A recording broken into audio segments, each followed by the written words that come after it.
आब्राकाडाब्रा। जिस उम्र में बाकी बच्चे खिलौनों से खेल रहे होते हैं ना, ये उस उम्र से आपके और मेरे दिमाग से खेल रही हैं। पता चल गया। आप करिए कुछ मेरे साथ, क्या कर सकती हैं आप? कुछ आपके दिमाग से निकालते हैं। बचपन से लेकर आज तक की सबसे पक्की सहेली का नाम बताइए। मन में सोचिए उनके बारे में। नाम सोचूं, चेहरा सोचूं या पहला अल्फाबेट सोचूं? हो गया, तीनों आपने सोच लिया बोलते वक्त। आपने एक छोटा सा नाम सोचा है अभी, करेक्ट? बीनू के बारे में सोच रहे हैं आप।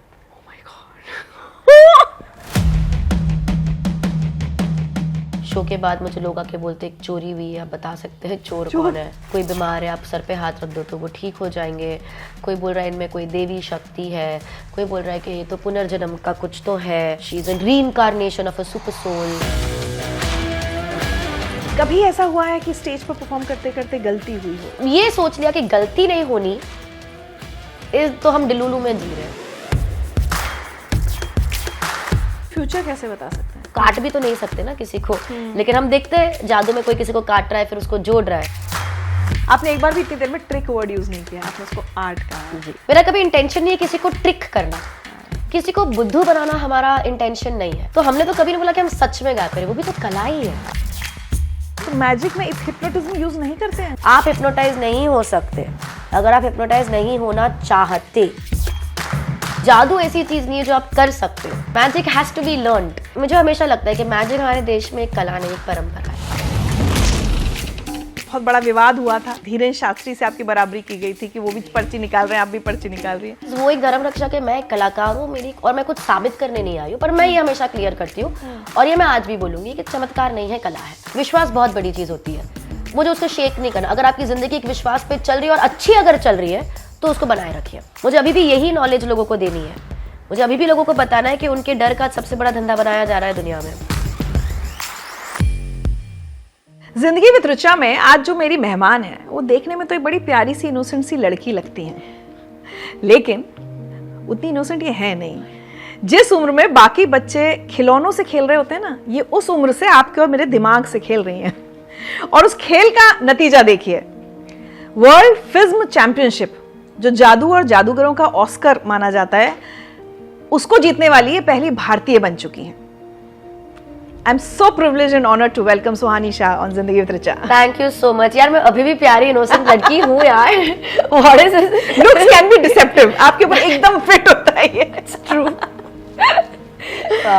But thank you so much, मुझे बहुत अच्छा लग रहा है। जितने लोगों ने मुझे बोला है कि मुझे ये पॉडकास्ट करना है इज अनबिलीवेबल, तो मुझे लगा मैं करूंगी यार, मुझे खुद को करना है, आप लोगों को मुझे बोलने की जरूरत नहीं है। But I am very happy that आपने डिसाइड किया to be here with me and welcome home. Thank you so much. चलिए, अच्छा है कि हमारे पास बहुत डिजिटल प्रमोशन के पैसे से नहीं होते, but people speak for us. That is very true, that is very true. बहुत आपने बहुत कुछ कमाया है लाइफ में। तो सबसे पहले इस अवार्ड से बात शुरू करें सुहानी। थोड़ा बताइए ये अवार्ड क्या है और कैसे कैसे इसमें जाते हैं? आपने अपनी कोई एंट्री भेजनी होती है, कैसे आपको बेस्ट मैजिक क्रिएटर अवार्ड है ना, कैसे मिला ये? तो अगर मैं एकदम स्टार्ट से समझाऊं, जब मैजिक एक आर्ट फॉर्म एस्टैब्लिश होने लग गया था एंड जब उसका एक कम्युनिटी बना, तब अवार्ड्स भी शुरू हो गए। एंड इनिशियली इसके अंदर सिर्फ स्टेज मैजिक को अवार्ड दिया जाता था, क्लोजअप मैजिक को अवार्ड दिया जाता था। But as magic kept on growing as an art form, street magic आने लग गया तो उसके अंदर अवार्ड होने लग गए।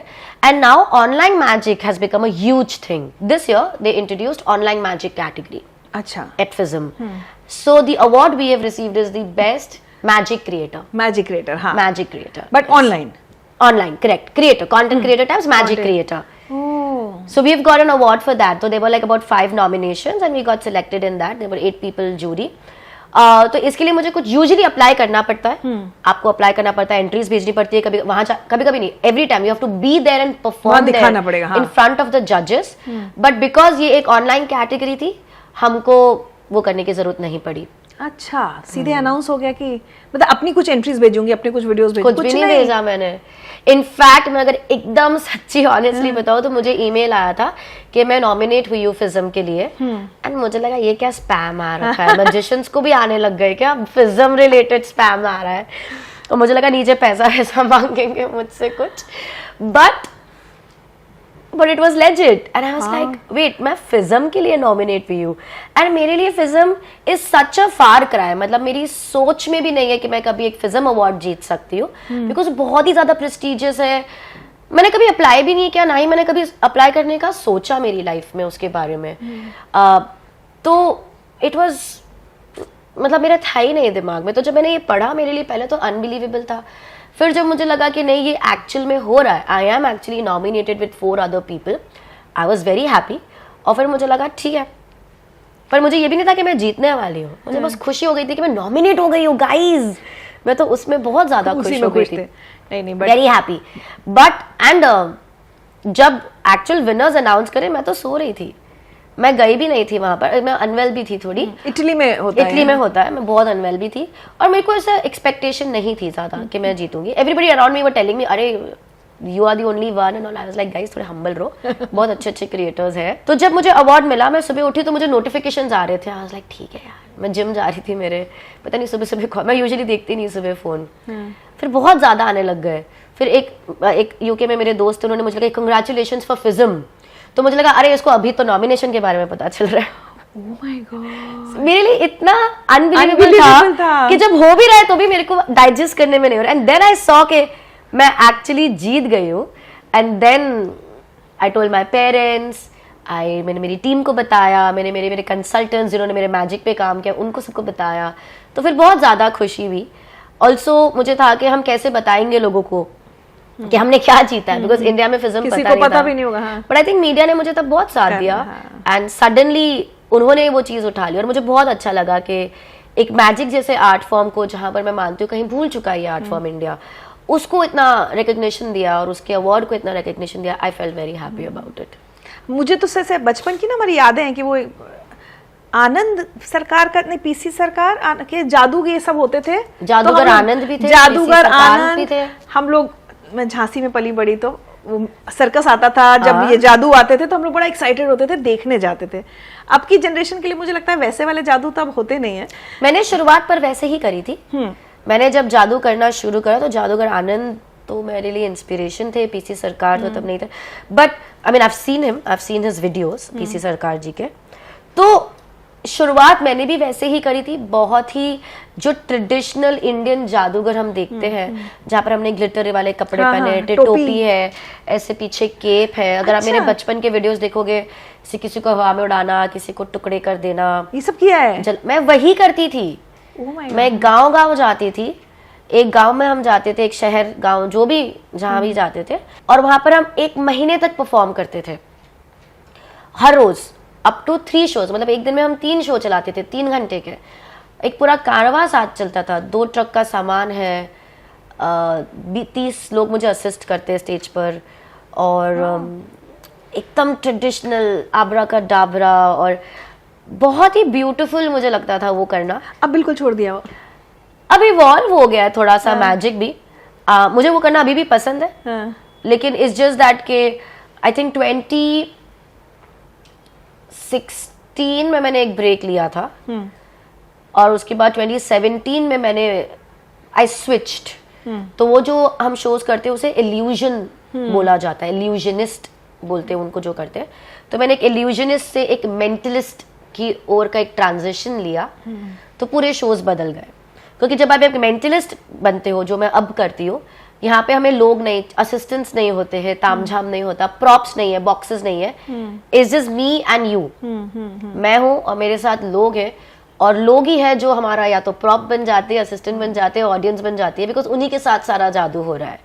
तो मैं हमेशा बोलती हूँ मेरे जो शोज है उसमें 50% मैं हूँ और 50% ऑडियंस है। मतलब that's how a show is made, because अगर मैं उनका mind read, it's an interactive performance, it's an engaging performance. लोगों के बिना मेंटलिज्म पॉसिबल ही नहीं होता। चलिए तो शुरू कर देते हैं, ट्रिक से करते हैं। हाँ, क्योंकि लोग कहेंगे इतनी बातें कर रहे हैं, कुछ कर लो, कर लें। बताओ क्या करना है, आप करिए कुछ मेरे साथ, क्या कर सकती हैं आप, बताइए। समथिंग आई कैन, कुछ आपके दिमाग से निकालते हैं जो लोगों को नहीं पता हो अभी तक। मतलब मुझे ऐसा लगता है कि आप इतने सालों से आपको हम देखते आ रहे हैं, people know so much about you, पर ऐसी कोई इन्फॉर्मेशन जो लोगों को नहीं पता है वो हमेशा नहीं तो मुझे प्रॉब्लम नहीं है, मैं तो इन्फॉर्मेशन निकाल देती हूँ। फिर कमेंट आते हैं ये तो इन्होंने पहले इंटरव्यू में बोला है, ये स्क्रिप्टेड है। नहीं ठीक है, तो जो नाम मैं आप अब मेरी बचपन की सबसे पक्की सहेली, जो बचपन से लेकर आज तक की सबसे पक्की सहेली का नाम बताइए। मन में सोचिए उनके बारे में। आपने एक छोटा सा नाम सोचा है अभी, करेक्ट? बहुत कितने प्यारे हो आप, मतलब आई लव डेडिकेट। मुझे लोगों को बोलना पड़ता है आंखें बंद करो, बराबर सोचो। You are very good. या तो आप सच में बहुत अच्छे, या तो आपने मेरे वीडियोस देख के ट्रेनिंग ले ली है। मैं बहुत कम वीडियोस देखकर आई हूं in fact. So you are ready with closing your eyes, thinking of the name on repeat. आप सब ऑटोमेटिकली कर रहे हो, व्हिच आई लाइक इट। ठीक है, आई थिंक बहुत ही छोटा सा नाम है। मेरे को खाली फर्स्ट लेटर चाहिए because it's a common name, so I don't want to mess up between. नाम सोचूं, चेहरा सोचूं या पहला अल्फाबेट सोचूं? हो गया, तीनों आपने सोच लिया बोलते वक्त। बीनू के बारे में सोच रहे हैं आप? Oh my God. Oh my God. मैं आपको बताऊं, यहाँ मैं एक चीज क्लियर करना चाहती हूँ। अगर कोई ये कहेगा कि इन्होंने सोशल मीडिया भी देखा होगा ना किसी ने, तो बीनू उसका पेट नेम है, जिससे उसको कोई नहीं बुलाता आज की डेट में। आई थिंक सिर्फ शायद उसकी बहनें और मैं, बाकी सारी दुनिया उसको किसी और नाम से जानती है। तो अगर फेसबुक पे भी अगर आप कभी, मैं एक 1% भी कहे ना कि सुहानी ने कभी देखा हो, तो बीनू नाम नहीं देख सकता कोई। Oh my God.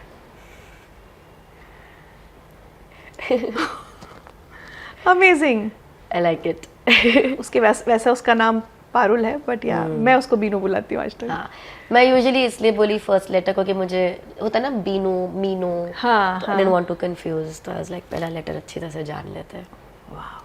चलिए अब अगले साल में बढ़ते हैं। अब हालांकि मैं थोड़ी देर इसी में घूमती रहूंगी। बीनू देखो, तुम्हारा नाम लिया। सो थोड़ा सा मुझे समझाइए, मैजिक, मैजिशियन, फिर मेंटलिस्ट, इल्यूजनिस्ट, अब आप तो सब कुछ हैं। हाँ। लेकिन अगर आप किसी को समझाना चाहें कि इन सब में आपस में क्या फर्क है? तो जैसे आपको हम जर्नलिज्म से समझाते हैं, आप एक जर्नलिस्ट है, पर जर्नलिज्म के भी अलग अलग प्रकार के जर्नलिस्ट होते होंगे। कोई ग्राउंड रिपोर्टर होता है, स्पोर्ट्स स्पेशलिस्ट होंगे, एक्सपर्ट्स होंगे, एंटरटेनमेंट मीडिया से होगा, पॉलिटिकल करंट अफेयर्स के अलग होंगे। तो सारे हैं तो जर्नलिस्ट ही, लेकिन अलग अलग जॉनर्स को वो केटर करते हैं। ठीक उसी तरह मैजिक एक पेरेंट कैटेगरी है, उसके अंदर अलग अलग जॉनर्स है। जैसे इल्यूजनिस्ट हो गए, जिनका काम है larger than life stage shows करते हैं वो लोग। स्ट्रीट मैजिशियंस हो गए, जो आपको सड़कों पे मिलेंगे जादू करते हुए स्ट्रीट्स पे। कॉन्जरर्स हो गए, पार्लर मैजिशियंस हो गए, एस्केप आर्टिस्ट हो गए। पिक पॉकेटिंग भी एक तरीके का मैजिक का जॉनर है। वो आपकी जेब से चीज मेरे जेब में आ जाएगी वाला। बहुत सारी चीजें जो गायब होती है, लेकिन हम एथिकली करते हैं। पिक पॉकेट जो मैजिक में होता है वो एथिकली होता है। फिर उसी तरह मेंटलिज्म है, अच्छा, जहाँ पर प्रॉप्स नहीं होते, हम लोगों के माइंड्स के साथ और साइकोलॉजिकल इल्यूजन्स करते हैं, जिसमें हम ये भ्रम क्रिएट करते हैं कि हम आपका माइंड रीड कर रहे हैं, या हम आपका फ्यूचर बता रहे हैं, हम आपके पास्ट बता रहे हैं। ऐसी चीजें, हम ऐसा इल्यूजन क्रिएट करते हैं। हम क्योंकि फ्यूचर कैसे बता सकते हैं? करेक्ट, नहीं बता सकते, राइट। लेकिन हम वो मैजिक तो वही है ना, जब आप इम्पॉसिबल चीजों को तो काट भी तो नहीं सकते ना किसी को, लेकिन हम देखते हैं जादू में कोई किसी को काट रहा है फिर उसको जोड़ रहा है, तो वो प्रकार का इम्पॉसिबिलिटी को पॉसिबल करने वाला मैजिक को हम इल्यूजन बोलते हैं। अच्छा, ठीक उसी तरह कोई आपका माइंड रीड नहीं कर सकता, पर वो इम्पॉसिबल चीज को जब हम पॉसिबल करके बता रहे हैं मैजिक में, उसे हम मेंटलिज्म बोलते हैं। तो हम ये बोल सकते हैं कि हर इल्यूजनिस्ट मैजिशियन होता है, हर मेंटलिस्ट भी मैजिशियन होता है, पर जरूरी नहीं कि हर magician that big umbrella is the big umbrella. Correct. तो जैसे आप किसी को पूछते हैं और कोई बोलता है मैं डॉक्टर हूँ, तो आप बोलते हो किस चीज के डॉक्टर हो, तो वो अपना एक्सपर्टीज बताते हैं। सिमिलरली मैजिक में अगर आपको किसी के बारे में ज्यादा जानना है, अगर वो बोले कि मैं एक मैजिशियन हूँ, तो आप आगे पूछते हो आप what kind of a magician you are, किस प्रकार के, तो वो बोलेगा मैं क्लोजअप करता हूँ, या मैं पार्लर मैजिक करता हूँ, या मैं मेंटलिस्ट हूँ, या मैं इल्यूजनिस्ट हूँ। ये सारे अलग अलग है, लेकिन है सारे मैजिशियंस। बट आप सारे करती हैं? मैं सारे इसलिए करती हूँ क्योंकि मैंने शुरुआत इल्यूजनिस्ट की तरह करी थी, फिर अबाउट 10-12 ईयर्स अगो मैं एक मेंटलिस्ट बनी। लेकिन मेरे इल्यूजन शो में भी, क्योंकि मैं बहुत छोटी उम्र से कर रही थी और बहुत क्यूरियस बच्ची थी मैं, मेरे को अलग अलग चीजें ट्राई करनी होती थी। तो मेरे इल्यूजन शो में भी मैं थोड़ा क्लोजअप डाल दूंगी, थोड़ा मेंटलिज्म डाल दूंगी। क्लोजअप क्या है? क्लोजअप इज जब हम, अगर आप कोई रेस्टोरेंट में जाते हो, कोई व्यक्ति आपके पास आपके टेबल पे आके सिक्का गायब कर देता है, दैट इज क्लोजअप। या इंटरेस्टिंग। मुझे मालूम है बहुत क्लीशे सवाल है, इसके पता नहीं कितनी बार जवाब दिए होंगे आपने, बट मैं एक्चुअली समझना चाह रही। नहीं, कहाँ से सीखा तो नहीं। अच्छा, जब मैं बार बार ये आपके ऊपर रिसर्च में हमेशा आता भी 3-4 साल की उम्र से, 3-4 साल की उम्र से, तो क्या होता है ना सुहानी, एक तो होता है कि भाई ठीक है, बच्चे को थोड़े बड़े में लगा कि हाँ ये चीज़ अच्छी है, मैं सीखना शुरू करता हूँ। लेकिन किसी सुनते ना, इस बच्चे ने 4 साल की उम्र में सितार उठा लिया था, इसने ये 4 साल की उम्र से तबला बजा रहा है, तो कहीं लगता है कि आपको लगता है कि ये कुछ डिवाइन इंटरवेंशन है, यही करना था? क्योंकि ऐसा भी नहीं कि फादर मैजिशियन है या मदर मैजिशियन है, तो बस मैं वो गुत्थी नहीं सुलझा पा रही हूँ कि कहीं थॉट कहाँ से आया? किसी को देख के लगा कि मुझे ये करना है और फिर चलो थॉट आ गया, लेकिन कर भी लिया।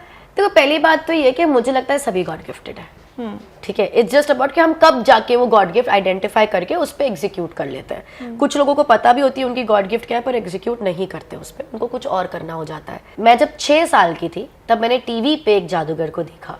अच्छा। उन्होंने ऑडियंस, जो मैंने जादू देखा, बहुत सारे देखे होंगे, पर जो मेरे लिए मेरे मन में रह गया जो जादू, जिससे मुझे पता चला मुझे जादूगर बनना है, वो जादू में ये हुआ था कि जादूगर ऑडियंस के सामने परफॉर्म कर रहे थे। उन्होंने उनसे पैसे मांगे तो एक नोट दिया गया उनको, उन्होंने वो नोट गायब कर दिया और एक से एप्पल आया और वो एप्पल कटा और उसके अंदर से वो नोट निकला। मैं ये चीज 6 साल की उम्र में ऐसे टीवी पे देख रही थी। ये देखते ही मुझे पता चल गया कि मुझे बस अब और जादू ही नहीं देखना, मुझे जादूगर बनना है। मुझे यही जादूगर बनना है, मुझे ये करना है जो इन जादूगर ने किया है। एंड मैं मेरे पापा के पास गई और मैंने उनको बोला मुझे जादूगर बनना है। इंटरेस्टिंग बात ये है, मेरे पेरेंट्स पहले से ही काफी सपोर्टिव थे, मुझे नहीं, मेरा एक बड़ा भाई है जो मुझसे 5 साल बड़ा है। मुझे याद है मेरे और भैया के कॉन्वर्सेशंस हुआ करते थे कि हमको सोच समझ के मम्मी पापा को बोलना पड़ेगा हर चीज, क्योंकि वो तो हाँ बोल देंगे। बलून्स चाहिए, हाँ। बाहर खाना है, हाँ। मेरे को नहीं जाना वहां पे, मत जाओ, हम चले जा रहे हैं, तुम रहो अकेले घर पे। वाह क्या बात हम मुझे अकेले छोड़ के चले जाते थे। ऐसा नहीं कि छोटी बच्ची है 5 साल की लेके जाओ, नहीं आना मत। सो हमने ना बहुत कम सुना था, तो हमको पहले से ही ये चीज सिखाई गई है कि अगर तुम कुछ बोलोगे we are going to agree, so तुम ही सोच समझ के बोलो, हम पे प्रेशर मत डालो। क्या बात है, ये तो एकदम पेरेंटिंग स्किल पता चली। It was amazing. So I knew कि जब मैं पापा के पास जाऊंगी ये बोलने के लिए कि मुझे जादू करना है, इसको नहीं, लाइक करो। बट जादू ऐसी चीज नहीं है जो आप कर सकते हो, क्योंकि उसके पहले मैं स्विमिंग करती थी। मैं 7 साल की उम्र में स्विमिंग चैंपियन थी, मेरे क्लब को रिप्रेजेंट करती थी स्टेट लेवल पे। मैंने कंप्यूटर्स कर लिया था, कंप्यूटर में डिप्लोमा किया था जब मैं 7 साल की थी। अब तो हर बच्चा कर लेता है वैसा कुछ। तो बहुत सारी चीजें हो रही थी जादू के पहले भी, लेकिन magic was very, nobody knew करना कैसे है। अगर मैं बोल भी दूं पापा को कि मुझे जादू सीखना है, आगे क्या, बिकॉज ना कोई जादू सिखाता है। हमें जादू नहीं आता है, किसी फील्ड का नॉलेज भी नहीं है हमें, तो we do not know what is the first step to take. तो हमारा बहुत प्रॉब्लम था। और पापा का एक चीज हमेशा से क्लियर था, अगर कुछ करना है तो बेस्ट तरीके से करो, एवरेज नहीं करो, वरना करो ही मत। क्यों टाइम वेस्ट कर रही है, कुछ और कर ले। सो मैजिक में भी ही वॉज वेरी क्लियर। तब हमें नहीं पता था इल्यूजन, मेंटलिज्म, क्लोजअप, ये सब हमें कुछ नॉलेज नहीं थी चीजों की। But he was very clear कि स्कूल या बर्थडे पार्टी पे क्या दिखाना, तो बड़ा स्टेज शो कर। मैनिफेस्टेशंस बड़े थे। It was always very clear of what he wants from his kids. Like उनका ये था कि हम बच्चों को बच्चों की तरह ट्रीट ही नहीं कर रहे, we are taking them not as adults also. ऐसा नहीं कि बड़ों की तरह ट्रीट कर रहे हैं, हम बच्चे को एक इंसान की तरह ट्रीट कर रहे हैं कि अगर उसकी कोई इच्छा है तो पूरी होगी, और अगर हम तो गार्डियन है। तो वो क्लैरिटी जो पेरेंट्स को थी वो बहुत अच्छी थी पहले से। एंड आई रिमेम्बर हम उन्हीं मैजिशियन के पास गए थे जिनको हमने टीवी पे देखा। एंड दैट मैजिशियन, इसलिए मैं नाम नहीं बताती उनका, मना कर दिया, पर उन्होंने मना कर दिया सिखाने से। तो मैं बहुत ज्यादा डिसअपॉइंटेड हो गई थी, बहुत ही ज्यादा।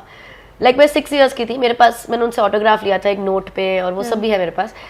पर मैं इतनी ज्यादा डिसअपॉइंट हो गई कि ये एंकरेज नहीं करते हैं बच्चों को। तो इतनी उत्सुकता से मैं गई उनके पास और वो मुझे सिखा नहीं रहे।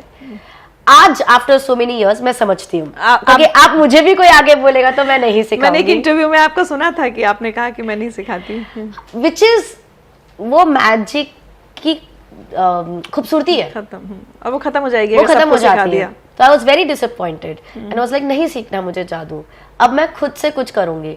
बट ऐसा पॉसिबल नहीं है, magic has to be learned. ये उन कुछ कलाओं में से है जिसमें आपको चाहिए कोई सिखाने वाला। तो मेरी स्टोरी मुझे ज्यादा सुंदर इसलिए लगती है क्योंकि मैंने जादू जादूगरों से नहीं सीखा है, मैंने जादू असिस्टेंट से सीखा है। जैसे आपने नाम लिया जादूगर आनंद, तब और भी बहुत से जादूगर थे, जादूगर मंगल, जादूगर शंकर, पीसी सरकार। तो क्या हो रहा था, ये सब जो बड़े जादूगर है उनको जो असिस्ट करती थी उनकी एक टीम होती है।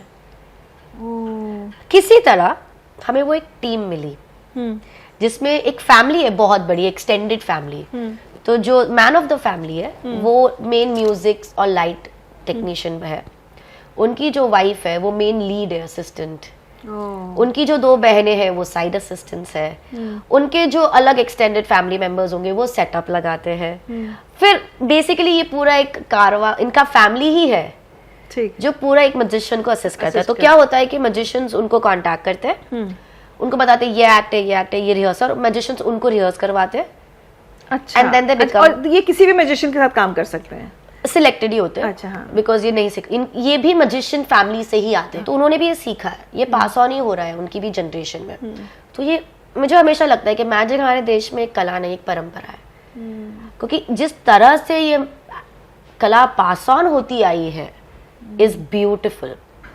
तो मैं जब इस परिवार से मिली, मेरे पेरेंट्स, हमें बहुत ज्यादा कन्विंसिंग लगा कि देखो जादूगर नहीं है हमारी बेटी, लेकिन हम चाहते हैं कि आप उससे सिखाइए। और फिर इधर तक पहुंचने में हमें 6-8 महीने लग गए थे, और इसके बाद और 6-8 महीने लग गए उनसे सीखने में। उनसे सीखने में। उन्होंने ही मेरा शो बनाया, उन्हीं के साथ करती थी मैं। तो उनका नाम भी आप कभी नहीं बताती हैं? नो नो, वो तो है, कल्पेश भाई है, गीता दीदी। इनफैक्ट अभी वो यूएस में रहते हैं, तभी मैं शिकागो में जब शो करी थी वो शो पे आए, और जब उन्होंने मुझे आज मेरे को उनसे मिले, मैं उनको 20 साल बाद मिल रही थी, तो वो भी बहुत खुश थे कि हमने कहाँ से शुरू करा था और हम कहाँ पहुंच गए हैं। So it was beautiful, and मैं तो बहुत उनको ओ करती हूँ, मतलब उनकी वजह से ये पूरा हो पाया है।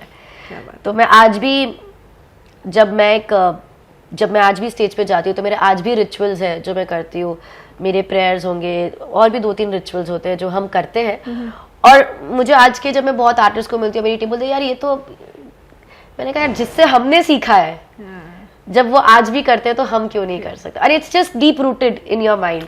तो आज भी मैं वही कलाकार हूँ जो कला के लिए हम कुछ, वो बोलते ना राज कपूर जी की जो मूवी में था, जीना या मरना या इसके सिवा जाना कहा, मैं अभी भी वही कलाकार हूँ कि हम रंगमंच के ही कलाकार हैं। रंगमंच ने ही हमें सब कुछ दिया, यही हमारी माँ है। तो आज मैं बीमार हूँ, मुझे बुखार हो, किसी को कुछ हो गया हो, लेकिन अगर शो है तो शो तो होगा।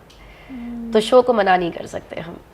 तो बस उन लोगों से, उस परिवार से आपने सीखा, उसके बाद you were on your own, मतलब उसके बाद नहीं, अपना... वो मेरे साथ थे, they were now the assistants of my show. Okay. तो उनके साथ फिर हमने 10-12-15 साल काम किया।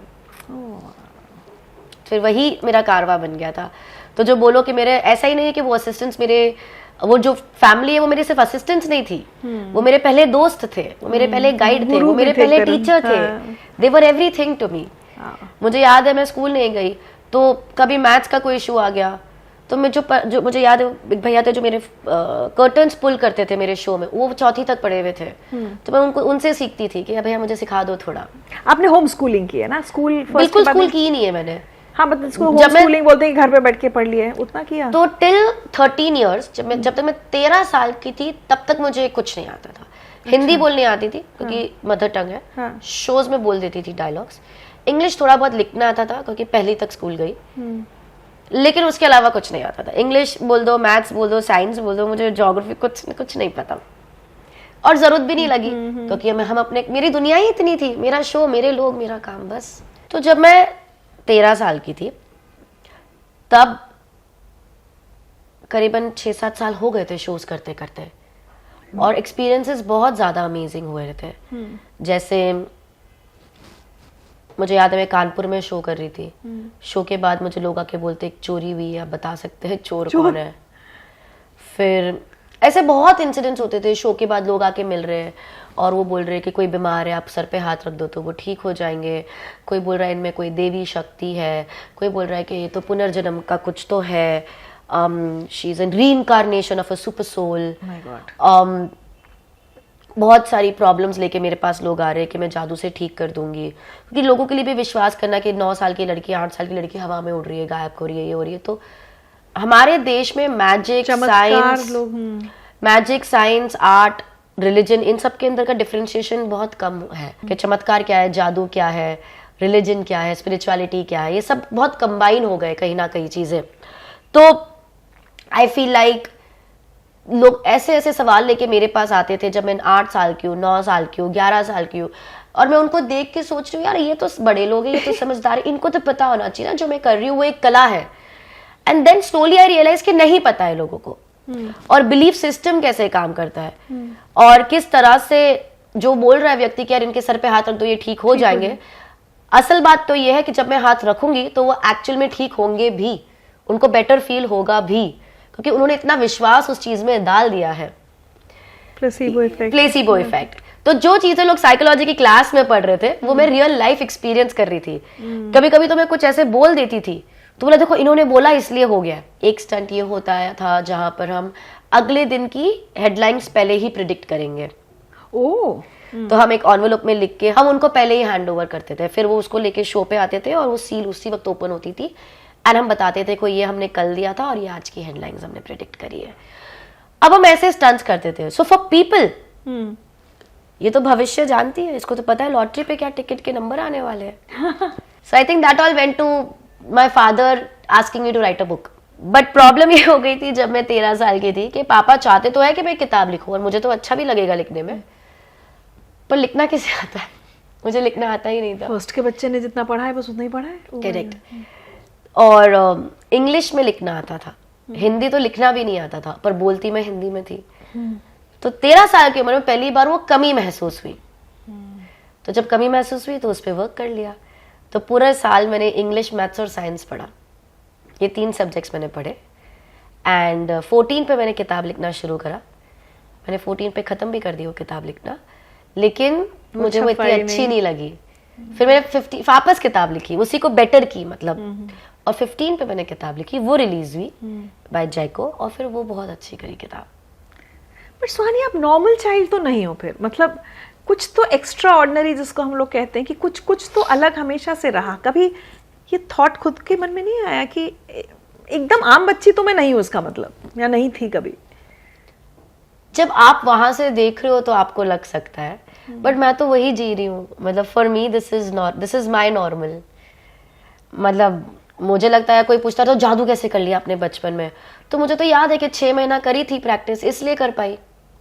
कोई बोलता आपने 13 साल पे किताब, 15 साल पे किताब कैसे लिख रही, पर मुझे तो याद है मैं रात भर बैठ के लिखती थी, 6 बजे सुबह सोती थी तो लिख दी। I have a process behind the madness. I know the method behind it. But दुनिया तो सिर्फ एंड रिजल्ट देखती है। आप खाली एंड रिजल्ट देख रहे हो। हाँ। तो बहुत बार लोग मुझे बोलते हैं कि ये एक चमत्कार है, आप में कोई देवी शक्ति है।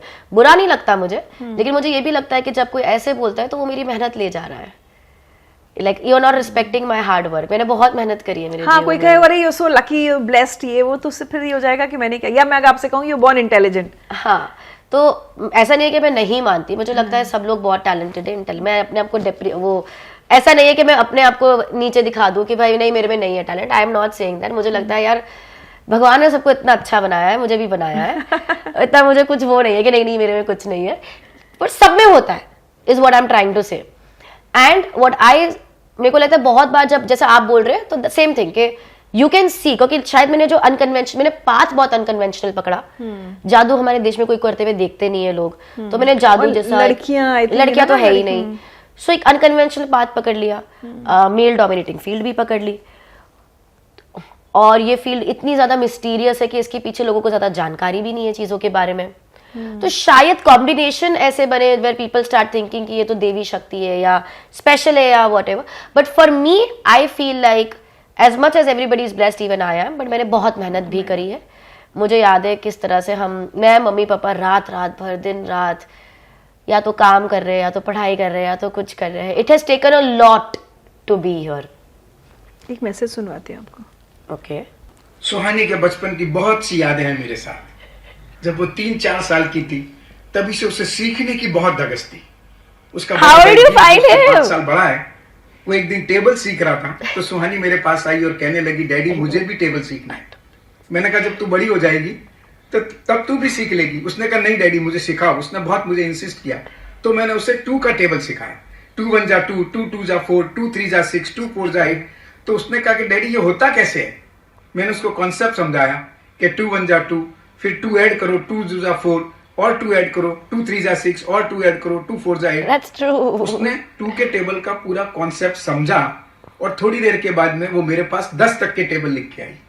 मैं एकदम शॉक हो गया। मैंने कहा हमको एक टेबल सीखने में कम से कम 10 दिन लगते थे और इसने इतना जल्दी सीख के आ गई। मैंने उसको पूछा बेटे कैसे हुआ? उसने कहा डैडी सब सेम ही तो है, 2 में 2 ऐड करो, 3 के टेबल में 3 ऐड करो, 4 के टेबल में 4 ऐड करो। तब मुझे लगा कि सुहानी कुछ डिफरेंट है, उसकी हर बात पे अब मुझे ध्यान देना चाहिए। और उसके बाद मैं सुहानी को बहुत सीरियसली लेने लगा, उसकी हर बात को ध्यान से सुनने लगा। उसने स्विमिंग भी एक दिन में सीखी। जब वो 4-5 साल की थी तो वो स्विमिंग पूल के पास खड़ी रह के ऑब्जर्व करती कि जो भी स्विमिंग पूल में जाता है कोई डूबता नहीं है, हर सब कोई हाथ पैर हिलाता है और बाहर आ जाता है। उसने कोच से कुछ बात करी, फिर कोच ने उसको स्विमिंग पूल के बीच में छोड़ दिया और वो हाथ पैर हिलाती हुई बाहर आ गई और उसने स्विमिंग करना शुरू कर दिया। इसी तरह उसने ड्राइविंग भी 2 दिन में सीखी। Oh my God, मेरे he's पास a वाली singer. सीट पे बैठ के मैकेनिज्म पे ध्यान देती कि कैसे कार को चलाते हैं। उसके बाद जब वो 7 साल की थी तब मेरी गोद में बैठ के उसने 2 दिन तक कार चलाई और उसके बाद उसने खुद अपने आप कार चलाना शुरू किया और थोड़े दिन के बाद में वो आंख पे पट्टी बांध के फुल ट्रैफिक में कार चलाने लगी। उसने 7 साल की उम्र में कंप्यूटर डिप्लोमा भी किया। He said computer everything. Diploma order थी उस Proud वक्त, black father. And white computers आते थे। तो उसकी बहुत सारी यादें हैं और मुझे भगवान ने एक सुहानी के रूप में गिफ्ट दी है और मेरा ये फर्ज बनता है कि मैं उसे संभाल के रखूं और मैं पूरी कोशिश कर रहा हूं कि सुहानी के हर काम में मैं उसका पूरा सहयोग करूं। That's actually true. You asked him to, oh my God. That's all, yeah. मुझे ऐसा लगता है कि जब मैं बोलती हूँ तो अजीब लगता है, but when I hear it, I feel like that's all true. हाँ. देखिए उन्होंने भी तक कह दिया कि मुझे समझ में आ गया था कि एकदम नॉर्मल साधारण बच्चा नहीं है। देखो फादर है वो। तो माँ से माने पूछते ना क्या खा के पैदा किया है इस बेटी को, मम्मी से पूछते होंगे लोग बहुत क्या खाया 2 महीने। But that's true. और कोई मुझे पूछता भी है कि कैसे कर लेते हो, एंड मेरे को लगता है मेरे में एक ही स्किल थी, वो था कि मैं एनालाइज अच्छा कर लेती थी चीजों को। And that's what I think he just described कि ये हमेशा ये होता था। जो इन्होंने नहीं बताया मैं आपको वो बता सकती हूँ, विच इज जब मैंने कोच को बोला कि देखो सब जा रहे हैं और सब स्विम कर रहे हैं, coaches are smart, they understand. तो मैंने बोला, मैंने उनसे बात करी, तो जब उन्होंने मुझसे बात करी, उन्होंने मुझे बोला मैं तेरे को ले जाऊंगा, मैं तेरे को वहां बीच में छोड़ने वाला हूँ, तू डूबेगी तो तू डूब जाना, लेकिन हाथ पैर तेरे को ऐसे ऐसे ऐसे हिलाने हैं और तू ऊपर आएगी और तुझे करना है।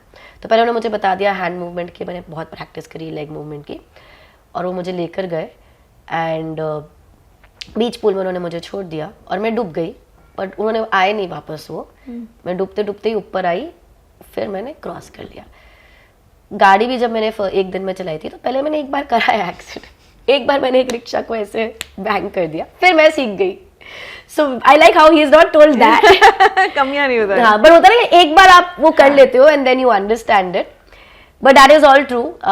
बचपन से ही मुझे हर चीज करनी होती थी और मुझे उसके पीछे का मेथड जानना होता था। How is it happening, why is it happening.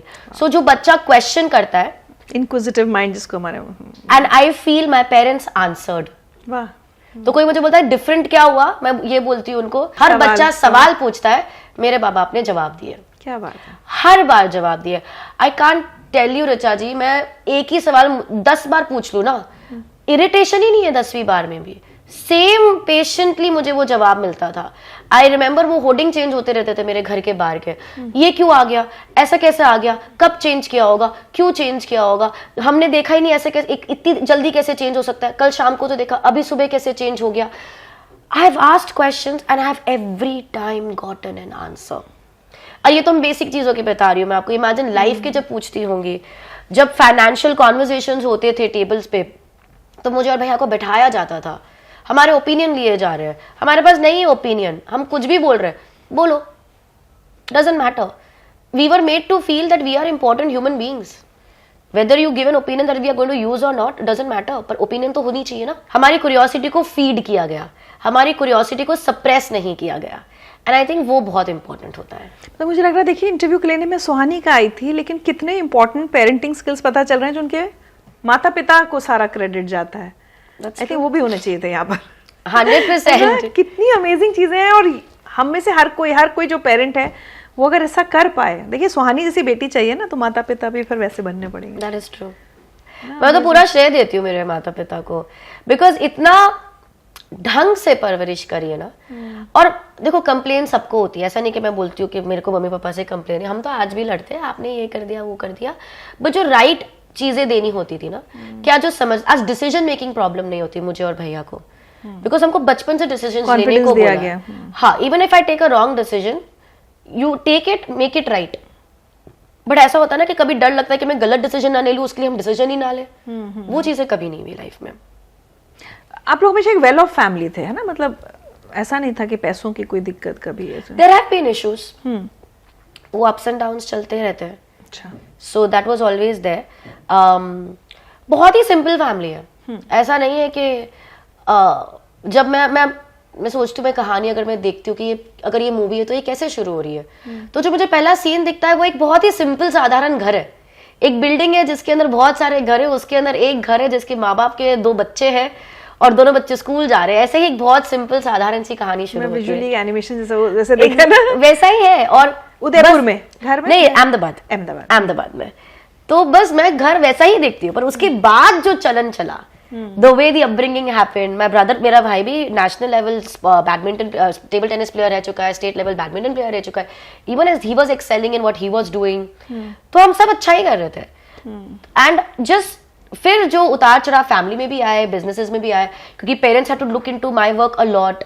मैं 7 साल की उम्र से शो कर रही हूँ, तो माँ बाप को मेरे साथ ट्रैवल करना पड़ रहा था, तो उनका बिजनेस अफेक्ट होने लग गया। एंड दैट्स हाउ, पर अगर वो मुझे मेरे साथ नहीं रहेंगे, मैं 9 साल की हूँ, 8 साल की तो हूँ, बच्चा भटक सकता है, तो कैसे, पॉसिबल ही नहीं था to do it without them. My mother, मेरी मम्मा का बहुत ही ज्यादा क्रिएटिव माइंड है, तो जो आप बैक स्टेज देखते हो मैजिक में, जो आउटफिट्स है, बैक स्टेज है, जो टेक्निकल माइंड चल रहा है पीछे, जैसे मैं तो बोल देती हूँ मुझे हवा में उड़ना है, इंडिया कोई जादूगर तब हवा में नहीं उड़ता था, ये फर्स्ट एक्ट बन रहा है इंडिया में, अब कैसे कैसे बनाएंगे, हमारे पास रेफरेंस पॉइंट ही नहीं है।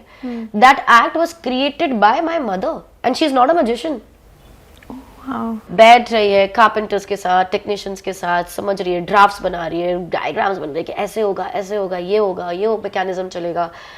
And so she is the magic behind the most of the magic that's happening on stage. पापा थे जिन्होंने पूरा आउटसाइड का जो हैंडलिंग होता है, मैनेजमेंट, लॉजिस्टिक्स, ऑर्गेनाइजर्स से बात करना, कौन से शहर में नेक्स्ट जा रहे हैं, मनी मैनेजमेंट, एवरीथिंग, जो एक आर्टिस्ट का जो मैनेजमेंट काम करता है, वो मेरे डैड ने किया when I was young. And जो बैक एंड क्रिएटिवली चलता है, as a creative director of the show was my mother. पूरी मैजिक इंडस्ट्री के आज लोग जानते हैं कि जो सुहानी की मम्मी करती है वो कोई नहीं कर सकता। सो it is somehow it happened। और मैं ऑन स्टेज आर्टिस्ट, और मुझे पता था ऑन स्टेज कैसे मैनेज करना है चीजों को, तो एक सडनली वो एक टीम बन गई मम्मी पापा और मेरे बीच में। मैं यही आना चाह रही थी सुहानी, आपने कहा ना मैं ऑन स्टेज आर्टिस्ट, इसमें भी क्या होता है, कुछ बहुत बड़े बड़े आर्टिस्ट भी कहते हैं ना कि शुरू में मुझे स्टेज फेयर था, मैं बोल नहीं पाता था, फिर मैंने इस पर काम किया। आप हमेशा से ऐसी थी, या जैसे मैं कई बार आपके वीडियोस देखती हूँ, मैं सोचती हूँ यार क्या कॉन्फिडेंस से लड़की आ रही है, जबकि ये करने जो आ रही है वो बहुत रिस्की काम है, फेल भी हो सकती है, लाइव ऑडियंस है, ऐसा भी नहीं कि रिकॉर्ड हो रहा है। सो ये कॉन्फिडेंस हमेशा से था या इस पर काम किया है आपने? मैं ये मानती हूँ कि जो बच्चे होते हैं ना, 5-6 साल के बच्चे, सही परवरिश में दो ना, उनको भागना है, कूदना है, दौड़ना है, मस्ती करनी है। व्हाट आई फील, जब तक मेरे में fear of failure, fear of being judged, fear of being laughed eight, जब तक मेरे में ये फियर आते, तब तक मैं 8 साल स्टेज पे हो चुकी थी। यूजुअली टीनेज पे आता है ये सब, you know when you are 13, 14, तब आपको जजमेंट का डर लगता है, यार वो दीदी क्या बोल देगी, टीचर क्या बोल देगी, मेरे दोस्त क्या बोलेंगे। जब तक मैं 15 साल की होती तब तक तो मैं 8 साल स्टेज पे बिता चुकी हूँ। I was on stage where I didn't care about कौन बैठ। मेरे पहले शो में उस वक्त के जो मुख्यमंत्री थे गुजरात के, श्री शंकर सिंह वघेला जी, वो चीफ गेस्ट थे। इंटरेस्टिंग बात यह है कि मुझे नहीं पता चीफ मिनिस्टर का मतलब क्या होता है। सो मैं स्टेज पे सिर्फ इसीलिए हूं क्योंकि मुझे स्टेज पे जाना पसंद है। There is no other reason for me to be there. तो जब तक मुझे समझ पड़ता है कि चीफ मिनिस्टर क्या होता है, वाइस प्रेसिडेंट क्या होता है, प्रेसिडेंट क्या होता है, तब तक ये सब लोग मेरे शो में आ चुके हैं, ये सब लोग मेरा शो देख चुके हैं। इन सबके साथ फोटोज, इंटरव्यूज, न्यूज़पेपर क्लिपिंग्स, जब लोग सेल्फीज तो चलो अभी तब ऑटोग्राफ्स देना, इंटरव्यू, ये सब हो चुका है। तो क्या हुआ कि अभी भी लोग मुझे पूछते हैं how do you feel when people are asking you for this autograph, आप इतने पॉपुलर हो गए हो। पर मुझे लगता है मैंने तो बचपन से ये देख रही हूँ, एंड ऐसा नहीं है कि it's a flex, it's normal. तो अब नहीं लगता कभी? मुझे ये लगता है कि जैसे सबका अलग अलग 9 to 5 होता है, ठीक है, जैसे आपका 9 to 5 ये है, किसी का 9 to 5 ऑफिस पे जाके बैठना है, मेरा 9 to 5 है स्टेज पे जाना, शो करना। और क्योंकि ये एक पब्लिक स्पेस है जहाँ लोग जहाँ बहुत सारे लोग इन्वॉल्व है और वो आपको देखते हैं और आपकी तारीफ करते हैं, वी गेट हाईली वैलिडेटेड। और इसलिए मेरे 9 to 5 का पार्टी है people loving me and asking me for selfies और ऑटोग्राफ्स। लेकिन अगर मैं ये लेके बैठ गई मेरे मन में, तो फिर तो आई थिंक मेरा आर्ट ही मर जाएगा, मैं वो कर ही नहीं पाऊंगी जो मैं कर पा रही हूँ। आई डोंट थिंक मैं अपना आर्ट इतना एंजॉय कर पाऊंगी। सबसे आई थिंक मेरे लिए सबसे ज्यादा इंपॉर्टेंट है to remember I am doing what I am doing because I love doing it. मैं कुछ और भी कर सकती थी पर मैंने ये चूज किया है, and I thoroughly love being on stage, performing magic, talking to people. उससे ज्यादा लोगों को उन चीज पे विश्वास करवाना जो बहुत ही अविश्वसनीय है, मुझे उससे ज्यादा खुशी किसी चीज में मिलती नहीं है। कई बार ऐसा होता है, बहुत छोटे में जिन बच्चों को हम देखते हैं ना, बहुत फेम मिल गई भाई, कुछ तो लता मंगेशकर होते हैं कि बिल्कुल आखिर तक वो उसको बरकरार रख पाई। बहुतों के साथ हम ये भी देखते हैं कि बहुत जल्दी मिला तो या तो फेम सर पर चढ़ गई या वो सक्सेस लॉन्ग लास्टिंग नहीं रह पाया। आपको क्या लगता है कि क्या करती हैं या हमेशा किस चीज़ के लिए अपने आप को, एक होता है ना अवेयरनेस में जीती हैं कि ये लॉन्ग लास्टिंग रहना चाहिए, ये बस कुछ सालों की चीज़ नहीं होनी चाहिए? या कभी कभी बहुत छोटा शुरू में करने में बर्नआउट भी हो सकता है, उसका डर भी होता है, होता भी है, थक गए, एग्जॉस्ट हो गए। अभी भी होता है बर्नआउट्स एंड ऑल, अभी भी होते हैं, ऐसा नहीं है कि नहीं होता है। द काइंड ऑफ लाइफस्टाइल जो हम जीते हैं, जितना हमारा ट्रैवल होता है, जिस तरह से हमको रोज स्टेज पे जाना है, बहुत एग्जॉशन होता है। तो पहली बात तो ये है कि मुझे नहीं लगता मिला है, इट डजंट फील लाइक कि मुझे कुछ मिल गया है जो चला जाएगा, जैसे मुझे पकड़ के रख के संभाल के रखना है। It doesn't feel like that at all. मैं तो यही करती हूँ, मुझे इसके अलावा कुछ आता नहीं है। This is my life. तो क्या ही कौन किधर क्या जा रहा है, यही है। So first of all I am very secured with my art form, with the person I am. मुझे कभी ये नहीं हुआ कि ये भी करना है वो भी करना है, नहीं तो क्या हो जाएगा। आई एम नॉट वरीड। मैं 7 साल की उम्र से जादू कर रही हूँ, मैं अभी 36 की होने वाली हूँ, मतलब 28 साल हो गए जादू करते करते। अब मुझे पता है मैं यही करने वाली हूँ, and so that is it. First thing is कि मुझे कभी ये नहीं लगा कि कुछ मिला है जो जाने वाला है। मुझे लगता है यही जिंदगी है मेरी, मुझे यही करना है। दूसरी बात यह है कि जैसे बहुत बार लोगों को लगता है कि जब आप एक बचपन में कुछ चीज की शुरुआत कर लेते हो तो उसका exhaustion period comes very soon. Like बहुत सारे चाइल्ड आर्टिस्ट होंगे जो टीनेज में या in the 20s 30s they are done with it and they have changed their career path, कुछ और करने लग गए हैं।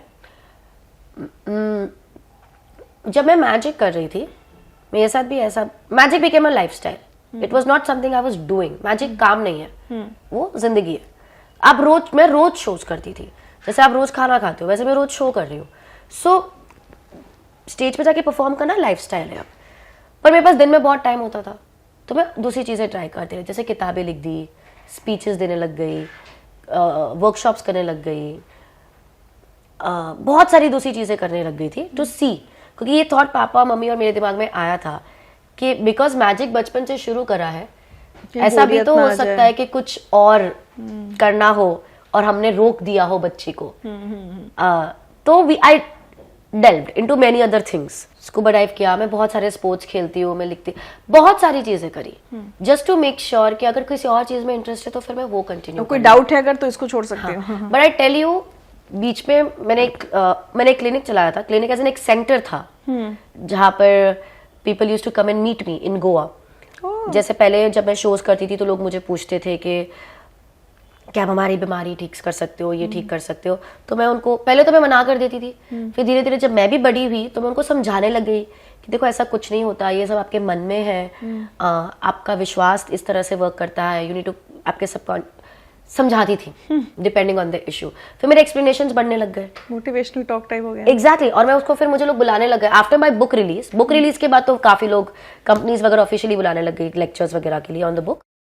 And then slowly I realise कि पीपल मीट मी जब मैं उधर उनके शहर में हूँ. What if people want to meet me when I am not there. और तब जाके हमने गोवा में एक सेंटर खोला and it used to be packed all the time. इतने लोग मैं मिलती थी दिन में कम से कम, मतलब मुझे याद है मैं घुसती थी और वहां पे लोग बैठे होते थे. इट फेल्ट लाइक मैं एक डॉक्टर बन गई हूँ. ऑफ कोर्स मैं डॉक्टर नहीं थी. एंड क्या उम्र थी आपकी, कितने साल? क्लिनिक ओपन हुआ व्हेन आई वाज 20. वो क्या करने आते थे लोग मिलने? तो इवेंचुअली मैं हिप्नोसिस पे भी वेंचर करने लग गई. Wow. Clinical hypnotherapy but not entertainment वाला. तो वहां से फिर वो चीजें शुरू हुई. पहले वो बैठ के मुझसे बात करना चाहते थे, फिर मैं उनको काउंसिल या तो करने लग जाती थी बिकॉज इतना विश्वास लेके लोग मेरे पास आते थे. And then I had to work around other things and tell them how belief system. मैंने उतनी में पढ़ाई भी कर ली थी उन चीजों की. हिप्नोथेरेपी सीखी? हिप्नोथेरेपी मैंने प्रॉपरली सीखी थी, जहां पर मैंने एक सर्टिफाइड कोर्स भी लिया. मैंने प्रॉपरली सीखा. उसके बाद मैंने खुद से भी बहुत कुछ सीखा and that's where it worked around. तो वो मैंने 9 साल तक चलाया. तो ये भी किया मैंने, जहाँ पर मैंने शोज कम कर दिए थे, सिर्फ कभी कभी जाके शोज करके आती थी बिकॉज मुझे ये सेंटर चलाती थी. Doing so many things. It was only after running the centre फिर मुझे एक रियलाइज हुआ कि मैं एग्जॉस्ट होना शुरू हो गई हूँ, क्योंकि मैं शोज भी लिख रही हूँ, किताबें भी कर रही हूँ, सेंटर पे भी आना है मुझे, क्लाइंट्स भी देखने के, मुझे लोगों से देखना, मतलब बहुत ज़्यादा एग्जॉशन चालू हो गया. और फिर मुझे मेरे काम में इफेक्ट आना देखने लग गई मैं कि मेरा work, quality of my work is deteriorating. More than that मैं एंजॉय नहीं कर रही. एंड तब मैंने डिसाइड किया, बहुत ही क्लीशे, मैं हिमालय चली गई. अच्छा. Foot hill of Himalayas. मैं धर्मकोट में थी और मैं मौन में थी 1 महीने तक. अच्छा. और मतलब वही ग्राउंडिंग, नीचे ही देखना, मौन में रहना. पहले भी करती थी मैं हर संडे को मौन में रहती थी जब मैं गोवा रहती थी, सेंटर चलाती थी. बट मेरे को एक लंबा ब्रेक चाहिए था where I wanted to connect with myself better and understand कि मुझे आगे क्या करना है. वहां से जब मैं वापस आई, गई थी 10 दिन के लिए, पर फिर मैं 1 महीना रह गई, अकेली थी. और वहां से और कोई गैजेट नहीं, कुछ भी नहीं, just you, no phone, no like music, no, not even books. अच्छा. किसी और के थॉट्स भी नहीं हो रहे वहां पर. Is you with your self. तो मैं खुद लिख रही हूँ और मैं खुद सोच रही हूँ. डिस्कस कभी कभी एक जन से हमने एक बार मैं एक उसमें थी, एक बुद्धिस्ट मॉनेस्ट्री में थी. तो उस दिन मैंने 3 दिन के लिए थी, तो वो 3 दिनों के लिए हम 1-1 घंटा मैंने बात करी थी. तो वहाँ पर दुनिया के अलग अलग लोग आए थे. तो मुझे याद है वो 3 घंटे जो मैंने बात करी है 3 दिन के अंदर भी, इट वॉज ब्यूटिफुल. तो वो एक बहुत ही लाइफ ट्रांसफॉर्मिंग एक्सपीरियंस रहा. एंड वहां से जब मैं आई तो मैंने सब बंद कर दिया था. शोज वगैरह करना सब? मैंने शोज बंद कर दिए. और मेरी लाइफ में पहली बार 7 साल की उम्र से लेके अभी तक, this is when I M 27, 28, मतलब 20 साल के बाद पहली बार ऐसा हुआ कि मैं शोज नहीं कर रही हूँ. ये तो हमेशा शो किया, साल भर. I don't know anything else other than doing shows. पर शोज बंद कर दिए, सेंटर बंद कर दिया 9 साल के बाद, और कुछ नहीं किया. It was about 5 to 7 months मैंने कुछ भी नहीं किया. तो इस वक्त ये माहौल बन गया था, जैसा भी आपने बोला, कि रेलेवेंस चला गया है. तो सब जो मेरे आसपास के लोग थे, रिलेटिव्स, भाई बहन, cousins, everybody, people started saying कि ये चाइल्ड आर्टिस्ट थी, now it's over. It's over. And तो मेरा जो वो साल था, बहुत ही लर्निंग बोल दो या बुरा बोल दो, दोनों में एक ही बात होती है. जो बुरे साल होते हैं उसी में आप सबसे ज्यादा सीखते हो. तो सबसे ज्यादा लर्निंग भी तभी भी जब मुझे लगा कि मेरी जो पहचान थी वो मेरे काम से थी. पीपल थिंक अगर अब मैं शो नहीं कर रही हूँ या सेंटर नहीं चला रही हूँ, मतलब मैं कुछ हूँ ही नहीं, मेरा कोई अस्तित्व ही नहीं है. कि अब ये हो गया कि अब शादी कर लो. तो मुझे लगा ये एक सेकेंड, शादी तो मुझे 2 साल पहले कोई, मैं तो 27 की 25 पे कोई क्यों नहीं बोल रहा था. यानी कि ऐसा है कि अब काम नहीं कर रही है तो शादी कर ले, ये तो गलत बात है. सो मेरे को समझ पड़ा कि दुनिया क्या समझ रही है. मैं इतनी अपने में जी रही थी, अपने शोज, अपना का मेरा, ये 1 track माइंड, मेरे पास टाइम ही नहीं होता था चीजें देखने का. Now I saw the world differently. तो ऑल्दो दुनिया के पर्सपेक्टिव पे मैं काम नहीं कर रही थी, in my head I was working. मेरे दिमाग में ये चल रहा था उन महीनों में किस तरह से कि मुझे जादू बहुत पसंद है. अब मुझे साइकोलॉजी भी बहुत ज़्यादा पसंद है, ह्यूमन बिहेवियर में समझ रही हूँ, मैं देख रही हूँ लोग कैसे काम करते हैं. मेरा सेंटर 9 साल चलाया है. मुझे अब इन दोनों को किसी तरह कंबाइन करना है. क्योंकि मैं दो चीज पसंद मुझे दोनों है लेकिन कर नहीं सकती practically. How do I combine this? मुझे अभी भी यही नॉलेज लोगों को देनी है. मुझे अभी भी लोगों को बताना है कि उनके डर का सबसे बड़ा धंधा बनाया जा रहा है दुनिया में. पर अब मैं कैसे बताऊं? And that is the birth of mentalism. तब जाके मैं मेंटलिस्ट बनी कि मैंने मेरा जादू लिया और मैंने मेरी पूरी नॉलेज जो भी थी वो ली. Psychology, human behaviour, linguistic deception, everything combined. I combined both of them और मैंने एक शो बनाया जो आप अब करती हैं. जो मैं अब तो बदल गया वो शो, लेकिन जो मैंने तब परफॉर्म किया 8 साल पहले. और फिर उसके हमने वीडियोस निकाले, वो वीडियोस वायरल हुए. एंड तब जाके मुझे now I was very happy doing this. मुझे लगा ये मेरा कॉलिंग है. And I loved performing mentalism. और फिर मैंने वो ट्रांजिशन में भी टाइम लगता है. इल्यूजनिस्ट से जब आप मेंटलिस्ट बनते हो वो बहुत डिफिकल्ट प्रोसेस होता है. वो 1 साल लग गया मुझे. अच्छा. But then I was very happy performing mentalism and I feel this is what I want to do now. क्या बताऊं? मुझे आपकी बातों में ना एक चीज मैंने नोटिस की जो बड़ी अच्छी लग रही है. नॉर्मली हम लोग जादू में ना हमेशा ट्रिक्स वर्ड यूज करते थे. आप बार बार उसको, आपने एक बार भी इतनी देर में ट्रिक वर्ड यूज नहीं किया, आपने उसको आर्ट कहा है. जी. This is amazing. तो हम कभी ट्रिक्स नहीं, मैं कभी ट्रिक यूज नहीं करती बिकॉज मुझे नहीं लगता है कि मेरा कभी इंटेंशन नहीं है किसी को ट्रिक करना. किसी को बुद्धू बनाना हमारा इंटेंशन नहीं है. इनफैक्ट कोई भी कला आप चाहो, अगर आप कोई भी कलाकार को लो, and I can say somebody like as big as Shahrukh Khan. जब शाहरुख खान स्क्रीन पे रो रहे ना तो आपको यहाँ पे रोना आता है. करेक्ट. पर क्या वो सच में रो रहे थे? नहीं ना. पर आप ये तो नहीं बोलोगे कि देखो झूठ बोल रहा है, कर रहे हैं, हाँ. कि ट्रिक कर रहे हैं मुझे. आप ये बोलोगे क्या कलाकार है यार. ठीक उसी तरह जादू में भी अगर आपके सामने से कोई चीज गायब हुई है तो हमने तो कभी नहीं बोला कि हम सच में गायब करें. वो भी तो कला ही है. तो मुझे लगता है कोई बहुत रिस्पेक्ट दे रही हैं आप उस आर्ट को. मुझे सबसे मेरी अच्छी बात है, मेरा जीवन है ये. बहुत अच्छी बात लग रही है. अच्छा चलिए एक ट्रिक और, ट्रिक नहीं, एक कला का एक Act और बोल सकते एक हैं. एक्ट और act करते एक और हैं. Act Yes. क्या करूं? देखिए मैं कुछ भी सोचती हूँ, कई बार लोगों को लगता है कि भाई ये तो पता होगा, बट सुहानी और मैं पहली बार मिल रहे हैं. सिंपल कुछ कर लेते. अभी हमने शाहरुख खान का नाम लिया तो आप अपना कोई भी फेवरेट मूवी सोच सकते हो. हाँ, तो उसमें क्या सोचूं? नाम सोचूं या एक्टर सोचूं या उस फिल्म का कोई सीन सोचूं? शाहरुख खान तो मत ही सोचना, फिर नहीं, तो शाहरुख बहुत ही ऑब्वियस हो जाएगा. नहीं, शाहरुख की फिल्म मेरी मूवी favorite है. सोच होएगा. कोई मूवी का नाम सोच सकते हैं. ठीक है, सोच लिया आपने? You have it. बहुत ही क्लियरली था आपके पास. 1 वर्ड है. बिकॉज इतना क्लैरिटी से जल्दी आ गया इसलिए. पता है इसको थोड़ा अलग करना, मैं आपके साथ कुछ अलग करना चाहती हूँ. ऋचा जी, आप जब यहाँ पर आए और हम जब ये इंटरव्यू शुरू करा उसके पहले आपकी टीम यहाँ पर आई थी और हमने ये सेटअप किया था. करेक्ट. आपने ये बताया था, अभी हम थोड़ी देर पहले बात कर रहे थे कि आप भविष्य बता सकते हैं, फ्यूचर प्रेडिक्ट कर सकते हैं. तो मैंने बोला था कला में सब कुछ कर सकते हैं. ठीक है. तो ये मूवी तो आपने अभी सोची होगी. करेक्ट. मुझे तो नहीं पता, लेकिन आपके ये सोचने के पहले, यहाँ पर आने के पहले, ये सेटअप होते वक्त हमने कुछ किया था. आपको देखना है हमने क्या किया था. मैंने एक कागज पे कुछ लिखा और कहीं रख दिया. मैं चाहती हूँ आप ये पौधा उठाएंगे, उसके नीचे एक कोस्टर है, वो पौधा साइड पर रखें.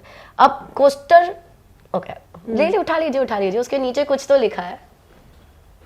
Oh my God. Is this the movie you were thinking of?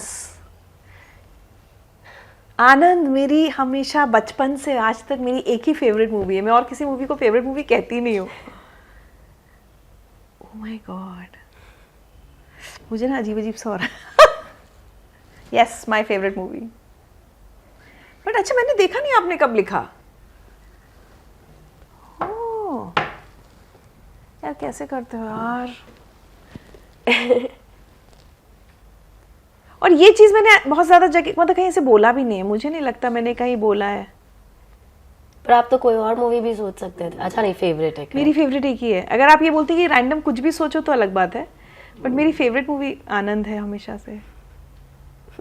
एक बहुत इंपॉर्टेंट सवाल मैं एक लड़की होने के नाते आपसे पूछना चाहती हूँ सुहानी. हर इंडस्ट्री में ये है ना, अगर आप थोड़े ज़्यादा स्मार्ट हैं या कॉन्फिडेंट हैं या आप अपनी फीस मांग रहे हैं जो आपको लगता है आप डिजर्व करते हैं, हर कदम पर कोई ये कहने वाला भी आता है, अरे यार टू मच, ये लड़की थोड़ी ज़्यादा ही है, ये अपने आप को कुछ ज़्यादा ही समझ रही है. हमेशा गर्ल्स को एक्सपेक्ट किया जाता है अपनी उसमें रहें.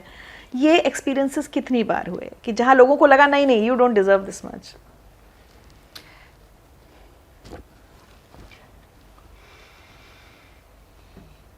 पता नहीं. याद नहीं, ध्यान भी नहीं दिया। मतलब हुआ है लेकिन I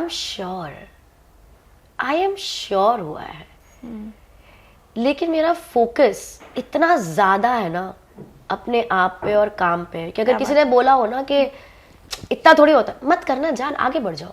like I have been very clear. मुझे अभी भी बोलते हैं ये जो आप बोल रहे हो ना, अब मुझे कल मैंने सुना है ये, ज्यादा है आपकी फीस बहुत, इतना कौन मांगता है? हाँ, तो मैं बोलती हूँ मत ले तू, आई एम ओके, मैं कमा रही हूँ, मैं खुश हूँ, मेरे को कमी नहीं हो रही है ना, touch wood, I am happy about it. जिस दिन होगी मैं उसके लिए दूसरी स्ट्रैटेजी निकाल दूंगी। This what I am doing right now is working for me and I am happy about it to a point. जो इंडस्ट्री के लोगों जिनसे मैं बात करती हूँ, they to come and tell me what are you doing, go obnoxious high. तो मुझे ये भी लोग मिले हैं जो बोलते हैं, एंड दीज आर मेन, मैं ऐसा भी नहीं बोल रही कि महिलाएं बोल रही है, main women both can be, but because मुझे पता है आपका क्वेश्चन मेन टारगेटेड है, मैं इसलिए बोल रही हूँ। तो मुझे ऐसे बहुत से लोग आके मिलके बोलते हैं कि ऐसा नहीं होता, तुम क्या कर रहे हो, समझ नहीं, ये तो अभी ऐसे थोड़ा क्या नाम हो गया है, सर पे चढ़ के ऐसे प्राइजेस, हमने तो आपका 10 साल पहले भी किया था, आप अभी ये बोल रहे हो, थोड़ा आपको करना चाहिए वो। मैंने कहा आपके लिए करा है हमने, वो भी लोग हैं, but then I have also gotten people in my life, वो भी मुझे लोग मिले जो मुझे बोल रहे हैं और कर, आगे बढ़, ये सब पे ध्यान मत दे, देखो तो अभी आगे और किल करना, ये क्या करी, और 10% क्या बोला, 50% इंक्रीमेंट कर, तूने देख तेरा करियर ग्राफ देख, तूने कितनी मेहनत करी है वो देख, तेरे जैसा कौन है अभी वो देख। I have gotten both, and मुझे लगता है कि अब मेरे पर है ना, मैं किस पे अटेंशन दूं, मेरा इतना मैं हाइपर फोकस्ड हूं on the good people in my life and the good things in my life, कि अगर ये हो भी रहा है ना, I am okay, I am okay. मुझे याद है सौरभ द्विवेदी जी ने मुझसे ये सवाल पूछा था कि महिलाओं को आपको क्या संदेश देना है, और मैंने बोला था नहीं देना। क्यों देना है, महिलाओं को संदेश क्यों देना है, उनको अपॉर्चुनिटीज दो ना, अपने आप सीख जाएगी। आपने मर्दों को संदेश दिया था अपॉर्चुनिटी देने के पहले, अपॉर्चुनिटी दे दी, उन्होंने गड़बड़े करी, फिर सीख गए ना, महिलाओं को भी दे दो। सिमिलरली महिलाओं को मैं बोलती हूँ कि हाई टाइम कि हम इनसे अफेक्ट हुए। ट्रू। अब हमारा भी हो गया है कि जो चीजें हम बदल सकते हैं हम बदलेंगे, जो नहीं बदल सकते ना उससे अफेक्ट नहीं होना है। अपने आप पे भरोसा बहुत बड़ी चीज होती है। मतलब हमारा कल्चर भी ऐसा है, जिस तरह से हम ब्रॉट अप हुए हैं और जिस तरह से माहौल चलता है, कि एक मेल वैलिडेशन बहुत सारी महिलाएं देखती है। चाहे आज हम कपड़े पहन के अच्छी तरह से बाहर भी निकलते तो हम पूछ लेते हैं यार ठीक तो लग रहा है ना, ठीक है कि ये अच्छा तो है, और किसी ने बोल दिया ना कि यार ये चेंज कर दे कलर, तो हम कर भी देते हैं, बोले हमें बहुत पसंद होगा पहनना। तो to be validated by another person, by another male figure, हमारे लिए कभी कभी एक इंपॉर्टेंट चीज हो गई है। पर मुझे लगता है कि हाई टाइम अब उसको हम फाइनेंशियल लिटरेट आप हमेशा से रही, अपना पैसा अपना, क्योंकि ये आजकल बहुत उठता है लड़कियों के लिए, महिलाओं के लिए, कि अपना पैसा खुद मैनेज करना नहीं आता और हम अपनी मर्जी से हस्बैंड्स के हाथ में या फादर के हाथ में दे देते हैं। देखो गुजराती मारवाड़ी फैमिली से आती हूँ तो इतना तो आता है, थोड़ा तो पैसा समझती थी पहले से, लेकिन मैंने कभी इतना कमाया भी नहीं बहुत ज्यादा कि मुझे संभालना पड़े। प्लस मम्मी पापा देखते थे, एज यू सेड, कि वही लोग देख लेते हैं। जब मैंने बोला, जैसे पापा ने बोला अब तुझे तुम्हारा खुद का करना है, उसमें फाइनेंशियल लिटरेसी भी आ गई थी। अच्छा। तो बहुत लेट आई, लेकिन वो बहुत क्लियर था कि I wanted the right kind of people to learn from, और मैंने सही लोगों से सीखा। पहले तो मैंने देखा कि मेरे खानदान में रईस, चाचा, मामा, नाना, नानी कौन है, जो उनसे पहले सीखा कि आप क्या कर रहे हो अपने पैसे का, traditional ways of handling money सीखे, बैठी उनके साथ, समझी, सीखी, डिसीजंस लिए। बहुत लगा, 1.5-2 साल तक तो बस सीख ही रही थी before taking any major decision. छोटे मोटे डिसीजन ले लेती थी। उसके बाद इंडस्ट्री के लोगों से सीखा बहुत कुछ कि भाई, आई was very open about asking for help. मैं बोल देती थी मुझे ये हेल्प चाहिए, आप कर सकते हो, ना बोलते थे कोई बात नहीं, किसी और से ले लेती थी। आई थिंक रिजेक्शन लेना बहुत आना चाहिए हमें।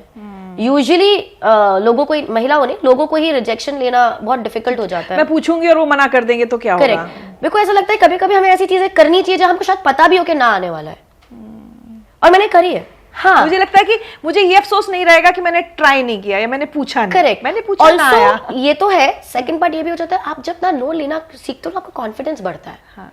जितनी आपकी वल्नरेबिलिटीज आप जब बाहर रखते हो ना, you will be able to take more risks in life. मेरा रिस्क टेकिंग फैक्टर बहुत ही लो था पहले, मैं नहीं ले पाती थी, मुझे डर लगता था ऐसा हो गया तो, ना बोल दिया तो, काम नहीं हुआ तो, ये पर मैंने थिंकिंग है ये। करेक्ट। पर जब भी मैंने ऐसा जितना मैंने ना लेना शुरू करा है और जब भी मैंने ना ले लिया, आई एम लाइक ठीक है क्या होगा, ना ही बोलेगा ना, करके तो देखो। एग्जैक्टली। और इसमें मेरा रिस्क टेकिंग बढ़ गया है, एपेटाइट बढ़ गया मेरा रिस्क टेकिंग का। मैंने ऐसी कुछ टास्क मैंने ऐसे अचीव कर लिए जो मुझे ही सरप्राइज कर गए, यार ये तो पॉसिबल ही नहीं था, यार ये कैसे हो गया। So I think sometimes it's okay to listen, sometimes a lot of times it is good to take a no, to learn to take a no, let's keep it that way। पर उसमें जितने हाँ मुझे मिले हैं और जितने लोगों ने मेरी मदद करी और जितने लोगों ने मुझे बैठ के एक्सेल शीट्स बनाई है, तेरा इतना मनी इधर जाना चाहिए, 20% इधर है, 50% इधर है, प्ले मनी होता है, ये मनी होता है, ट्रेडिशनल मनी सीखा, मॉडर्न मनी सीखा, प्ले मनी सीखा, अब जाके I have become like this. अब तो मैं महिलाओं को, मैं तो मेरी दोस्तों को बता, तू बैठ, तू पैसे का क्या कर रही है बता, ऐसे नहीं करते, तू आ इधर।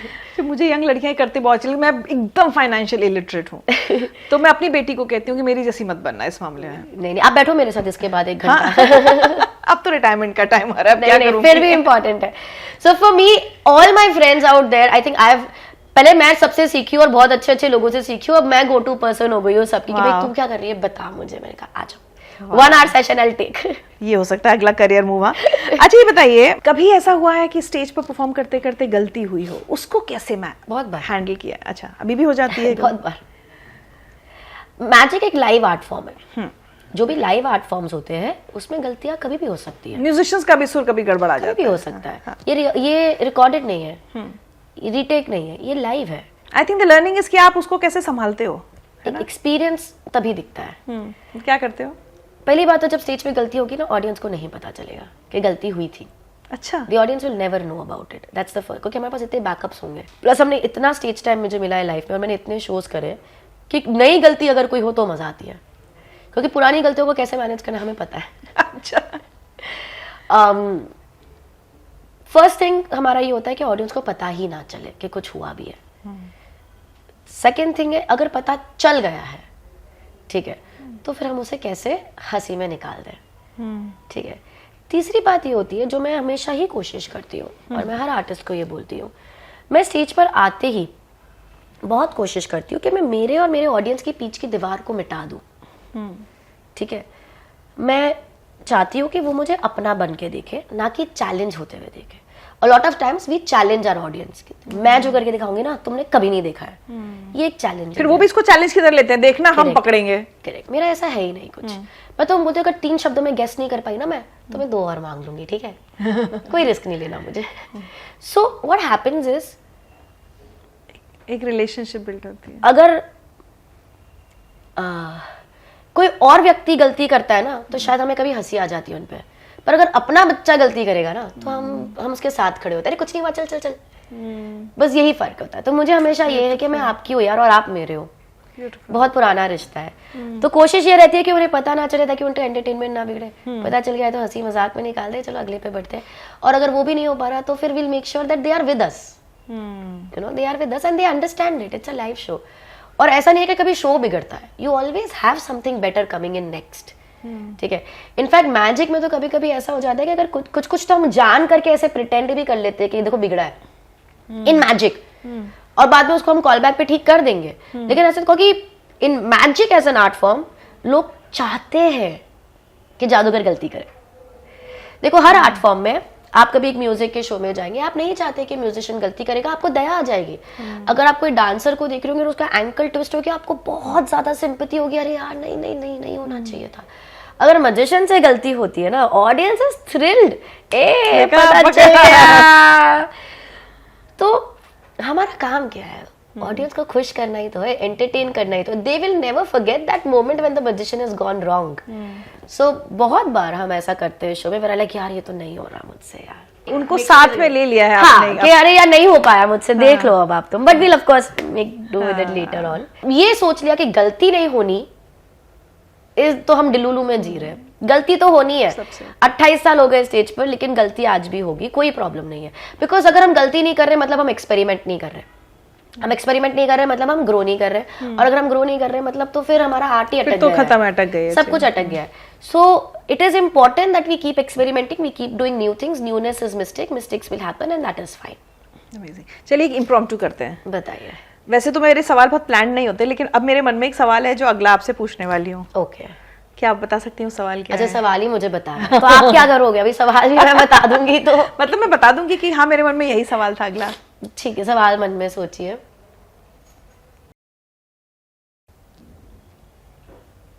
ठीक है, आपने बहुत लंबा सवाल सोचा है। ठीक है, अब इतना लंबा, I will quickly tell you the gist of this, but give me your hand. ठीक है, हाथ नहीं पढ़ रही मैं, वो एक दूसरा स्टडी होता है। ओके, ओह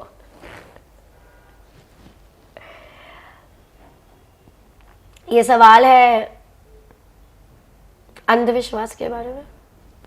करेक्ट, अंधविश्वास और विज्ञान, मतलब सुपरस्टिशन वर्सेस superstition। साइंस। तो मन में आप इंग्लिश में बोल रहे थे, हाँ। साइंस वर्सेस स्पिरिचुअल, अंधविश्वास और विज्ञान और वैज्ञानिक वर्सेस, हाँ, लड़ाई करा रहे हो आप दोनों के बीच में, क्यों भाई? एक्चुअली मैंने मन में जो एग्जैक्ट जो लैंग्वेज सोची थी वो ये थी, सुपरस्टिशन वर्सेस साइंस। आप लोगों को या अपने व्यूअर्स को ये कैसे समझाती हैं? करेक्ट क्योंकि आपके जीवन में बहुत बड़ा विवाद हुआ था जी। धीरेन्द्र शास्त्री से आपकी बराबरी की गई थी कि वो भी जी। पर्ची निकाल रहे हैं, आप भी पर्ची जी। निकाल रही हैं। सो ये कैसे? नहीं, मतलब है तो ये कला ही। पहले बता दे सवाल सही पढ़ा हो। नहीं, है तो ये कला ही। हाँ। ऐसा कुछ, मैं इसको चमत्कार नहीं बोलती, मैं इसे कला ही बोलती हूँ हमेशा। सबसे पहली बात तो ये मैंने तब भी बोला था, आई थिंक वो एक मीडिया में एक वर्सेस का पूरा एक हवा मच गया था, but I was like, I remember मैं एक न्यूज चैनल पे गई थी, आई थिंक वो क्लिप भी आपको अभी मिल सकता है, जहाँ पर मैंने बोला था यार आप प्लीज ये वर्सेस निकालो लिखा हुआ, बिकॉज वो एक धर्म रक्षक है, मैं एक कलाकार हूँ, मेरी, और मैं कुछ साबित करने नहीं आई हूँ, पर मैं ये हमेशा क्लियर करती हूँ, और ये मैं आज भी बोलूंगी कि चमत्कार नहीं है, कला है। वो बात हमें समझनी जरूरी है, और इसलिए भी ज्यादा जरूरी है क्योंकि जैसे अगर आप बोलते पहले तो फर्क क्या है, फर्क ये है कि अगर मैं अपने आप को साइकिक बोल दूं, या अगर मैं कल को डिसाइड कर दूं कि मुझे भी सुहानी माँ बनना है, तो मैं आपको, मतलब ऐसा नहीं कि मैं एक घमंड में ये बोल रही हूँ, पर मैं ये बोलती हूँ कि मैं वो चीजें बेटर कर सकती हूँ, क्योंकि मैं एक कला में ही हूँ, लेकिन मुझे इसको चमत्कार नहीं बोलना, क्योंकि मेरा ये मानना है हमेशा से कि अगर कोई मुझे बोलता है कि देखो किसी पे ज्यादा कृपा है या किसी पे कम कृपा है, कि हमने ज्यादा पूजा करी तो हमारे पे भगवान ज्यादा कृपा करते हैं और इसलिए हम ये सब कर पाते हैं। देखो, मेरी परवरिश, मेरे माँ बाप, मेरा धर्म तो मुझे ये बताता है कि इंसान भेदभाव कर सकते हैं, भगवान भेदभाव नहीं करते। मुझे अगर ये बोल दो आपके भगवान ने आपको ज्यादा ब्लेस किया है और मुझे कम ब्लेस किया, तो I will not believe this. और क्योंकि मुझे पता है कि मैं ये कैसे कर रही हूं, अगर मैंने बोल दिया कि ये एक चमत्कार है, तो मैं अपने आप से झूठ बोल दूंगी ना, और झूठ पे तो कुछ चलना ही नहीं है ना। मुझे तो जीवन भर जादू करना है, मैं जीवन भर करती आई हूँ, बचपन से लेके अभी तक मेरी पहचान ये कला ही है। अगर मैंने कला को ही दगा दे दिया और बोल दिया कि कोई कला वाला नहीं है, ये तो चमत्कार है, तो फिर तो सब खत्म हो जाएगा। लेकिन देखिए, अभी सवाल पूछने के बाद मुझे अचानक याद आया कि आज धीरेन्द्र शास्त्री का नाम तो हम आज ले रहे हैं, मैं तो सुना है पुट्टपर्ती वाले जो साईं बाबा थे, वो ऐसे किया और पैसे निकल आए, ऐसे किया तो कुछ पता नहीं सिंदूर निकल आया, क्या क्या निकल, घड़ी वड़ी निकल आती थी। तो हिस्टोरिकली इन सब सवालों के अगर आपको जवाब चाहिए, लॉजिकल जवाब चाहिए, तो आपको इंडियन हिस्ट्री ऑफ मैजिक पढ़ना पड़ेगा।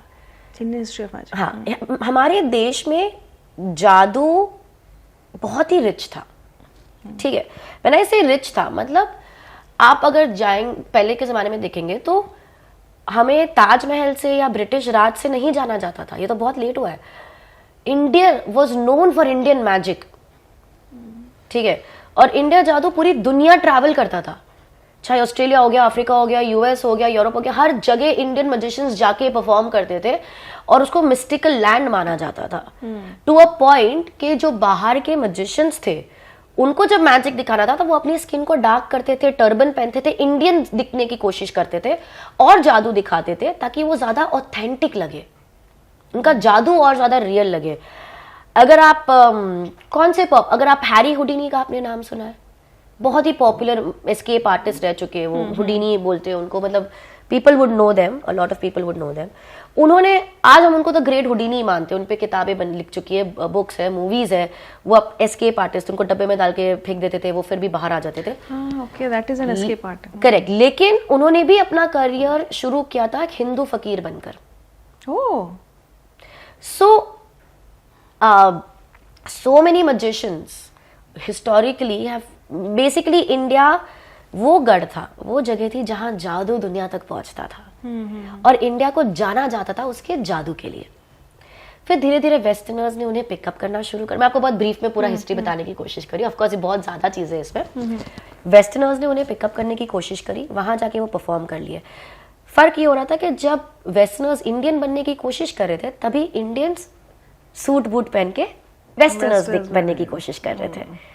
तो वो एक ओवरलैप उस वक्त हो रहा था जो ट्रांजिशन था। और उसी वक्त इंडिया में मैजिक एक परंपरा है, विरासत है। ओपी शर्मा एक जादूगर है और अब जूनियर ओपी शर्मा जादू कर रहे हैं।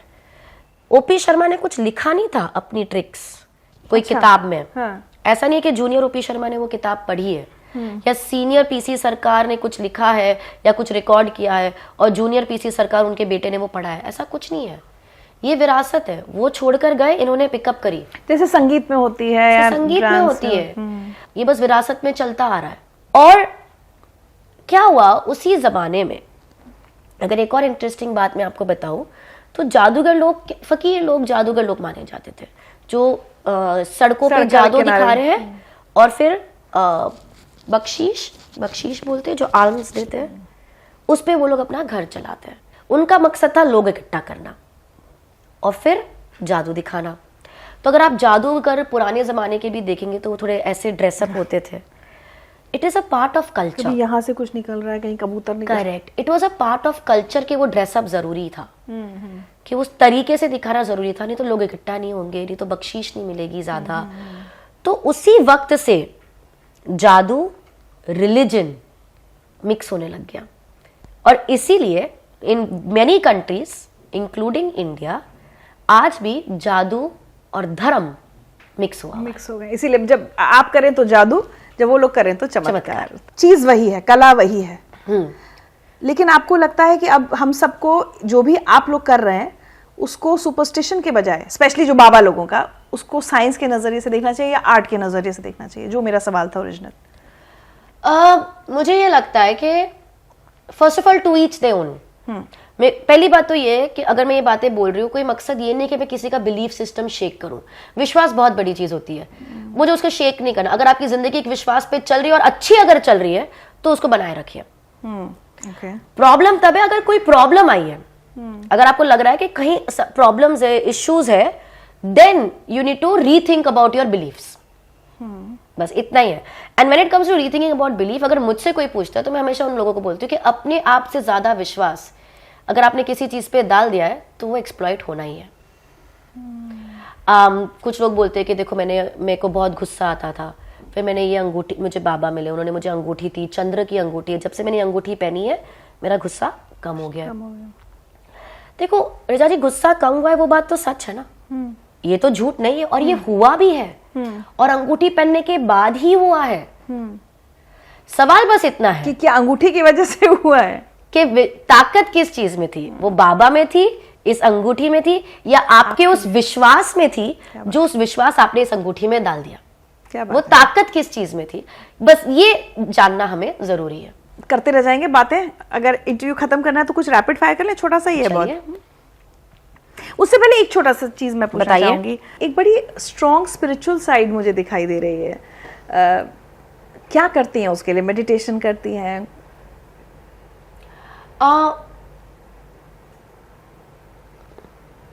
ऐसी कोई एक्टिविटी पर से नहीं है कि ये मेरा स्पिरिचुअल रिचुअल है, बट कुछ कुछ चीजें हैं। मुझे ये लगता है कि आई am a very spiritual person, ऐसा मैं मानती हूँ। तो मुझे ऐसा लगता है कि मेरे सर पे कोई तो हाथ है जो देख रहा है और चीजें हो, जैसे आप बोलते हो ना कि बचपन से ऐसा कैसे पॉसिबल है कि यार ये हो रहा है, तो जैसे मुझे तो सब नॉर्मल ही लगता है। मैंने मेहनत करी, हो गया, मैंने पढ़ाई करी, हो गया, माँ बाप अच्छे मिल गए, ये हो गया। प्रॉब्लम्स, कठिनाई नहीं आई थी क्या? वेल टू डू नहीं यार, बहुत कठिनाई आई थी। अब उसकी तो स्टोरी में शुरू कर दूँ तो रोना धोना हो जाएगा यहाँ पर। तो इतनी कठिनाइयाँ आई, फाइनेंशियल प्रॉब्लम्स आए और सारे वो दिन आए जीवन में जहाँ मैंने अपने आप को बाथरूम में बंद करके रोई होंगी कि मेरे जीवन में दोस्त नहीं है, मेरे जीवन में ये नहीं है, मैं क्या करूँ मेरी लाइफ में। ये सब कुछ हुआ है, सब कुछ हुआ है रिचा जी, लेकिन फिर भी ऐसा लगता है कोई तो है जो रख रहा है अपना ध्यान और बहुत अच्छा लगता है। तो मेरी स्पिरिचुअल जर्नी बस वही है। मुझे ऐसा लगता है कि अपनों से झूठ नहीं बोलना, कला को हमेशा सच बताना, तो ये होता है मेरे मन में। तो मैं यही सोचती हूँ कि अगर अपन अपने आप से सच और अपनी कला से सच है तो फिर क्या प्रॉब्लम है। पर ऐसे मौके आए थे बीच में जहाँ पर था ऐसा कि ऐसा कुछ कर लेंगे तो यार मस्त न्यूज़ बन जाएगी, फुल कंट्रोवर्सी हो जाएगी, तू भी ऐसा कर ले, वो कर ले। मैंने कहा नहीं यार, नहीं कर सकते, हमको लंबी गेम खेलनी है। अभी अगर जिस लड़की 25 साल से जादू कर रही है तो आगे भी 25 साल जादू ही करेगी ना, तरीके बदल जाएंगे, लेकिन करना तो हमें यही है। तो my spiritual journey is this कि बी काइंड टू पीपल। मुझे लगता है हर चीज वापस आती है, whatever you do will come back to you, हमेशा वापस, वो हमेशा वापस आती है। तो स्टेज को भगवान मानती हूँ, हमेशा सर झुका के चढ़ती हूँ, सर झुका के उतरती हूँ।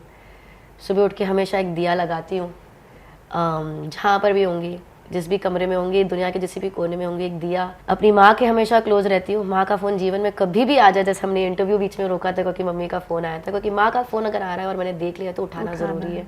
उनमें भगवान दिखते हैं मुझे, वही है सब कुछ। अगर उन्होंने बोल दिया ये नहीं करना है तो ज़्यादा हाँ ना सवाल जवाब करती नहीं हूँ, बस नहीं करना।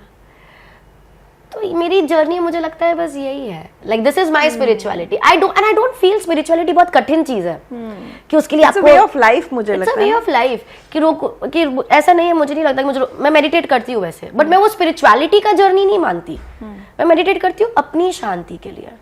आई वेक अप, आई मेडिटेट, मैं जर्नल करती हूँ एवरी डे। तो मेरा सुबह का एक रिचुअल है जहाँ सुबह उठना है, प्रेयर सुननी है, मम्मी से बात करनी है, दिया लगाना है, जिम जाना है, उसके बाद जर्नल करना है, मेडिटेशन करना है, फिर फ्लूट बजाती हूँ। मैं फ्लूट बजाती हूँ, मेरा 12 बजे तक का पूरा एक रिचुअल चलता है। हाँ जी, थोड़ी बहुत बजा लेते हैं। तो ये पूरा मेरा रिचुअल है every morning. But this is a part of, अब कोई बोलता है this is my spiritual, but spirituality पूरे दिन होती है। इट्स नॉट जस्ट 12 बजे तक स्पिरिचुअलिटी चल रही है, ये उसके बाद सारे पाप हाँ, मुझे लगता है कि ये मेरा एक सिस्टम है जो मैंने मेरी लाइफ के लिए बनाया हुआ है, क्योंकि ये मुझे सेन रखता है। जब से मैंने, मतलब बहुत साल हो गए, मैं रोज जर्नल करती हूँ मेरी किताब। तो मैं जब जाके देखती हूँ मुझे मेरी पूरी जीवन दिखता है। जब मैं मम्मी से बात करती हूँ मुझे बहुत शांति मिलती है, वो मुझे ग्राउंडेड रखता है। अब मैं कितना भी बड़ा शो कर दूँ, मतलब 20,000 लोग मेरे को शो में देखने गए, मैंने स्टेडियम में शो करा था, उसके बाद मैं घर पर आई हूँ, बैठी हूँ, मम्मी चिल्ला रही है खाना नहीं खाया है। मैंने बोला मम्मी क्या शो था? अरे बहुत अच्छा, तो खाना नहीं खा के गई। एंड इतना आपको ग्राउंड कर देते हैं ना, because I am still a child, I am still there daughter, she is very proud of me, and मुझे बहुत अच्छा लगता है वो बात। तो ये चीज़ मुझे ग्राउंडेड रखती है, यही चीज़ मुझे हवा में भी रखती है। बचपन की जिस हिस्से को मिस किया, यू नो, एक नॉर्मल चाइल्डहुड ना होना जिसको हम नॉर्मल मानते हैं, वो उसकी पूर्ति अब हो गई है, कॉम्पनसेट हो गया, चल रही है। तो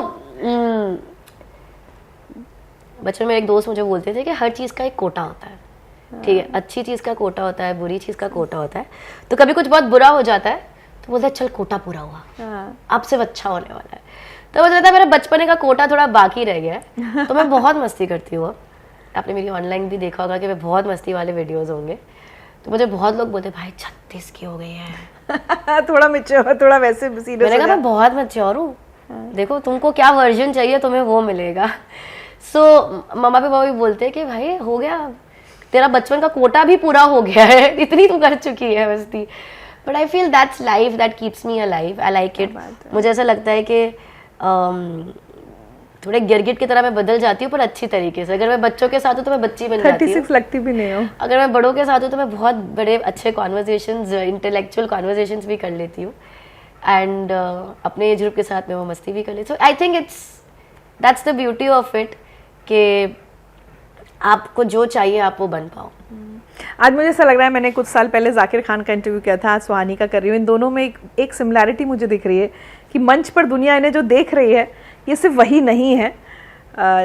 जाकिर को हम कॉमेडियन कहते हैं, लेकिन वो कॉमेडी करते करते कितना जीवन के कितने इंपॉर्टेंट लेसन्स आपको सिखा जाते हैं, और वही मुझे आज उसी चीज़ की झलक आज सुहानी में दिख रही है। अब कर लेते देखो, जाकिर भाई और मेरा नाम एक सेंटेंस में लिया गया है, मैं उसी में बहुत ज़्यादा खुश हूँ। ये हम क्लिप काट के बनाएंगे। अच्छा एक बात बताइए, हम इल्यूजन की हमने बात की थी, तो बीच में फ्रांस हरारे इंडिया भी आए थे, उन्होंने कहा था ताजमहल गायब कर दूंगा। परमिशन नहीं देते वो लोग तो ताजमहल गायब जब इस तरह से करते हैं कि जब बहुत सारे लोगों को कुछ चीज दिखेगी और एक ही जैसी दिखेगी, आप मुझे, मैं यहाँ बैठी हूँ, आप मेरे लिए इल्यूजन क्रिएट करें या मुझे हिप्नोटाइज करें, तो ये क्या जब सबको किया जाता है तो सबको हिप्नोटाइज कर रहे हैं आप लोग, क्या कर रहे हैं? अगेन इसमें भी थोड़ा सा कंफ्यूजन है। मैजिक अलग आर्ट फॉर्म है, हिप्नोटिज्म अलग है।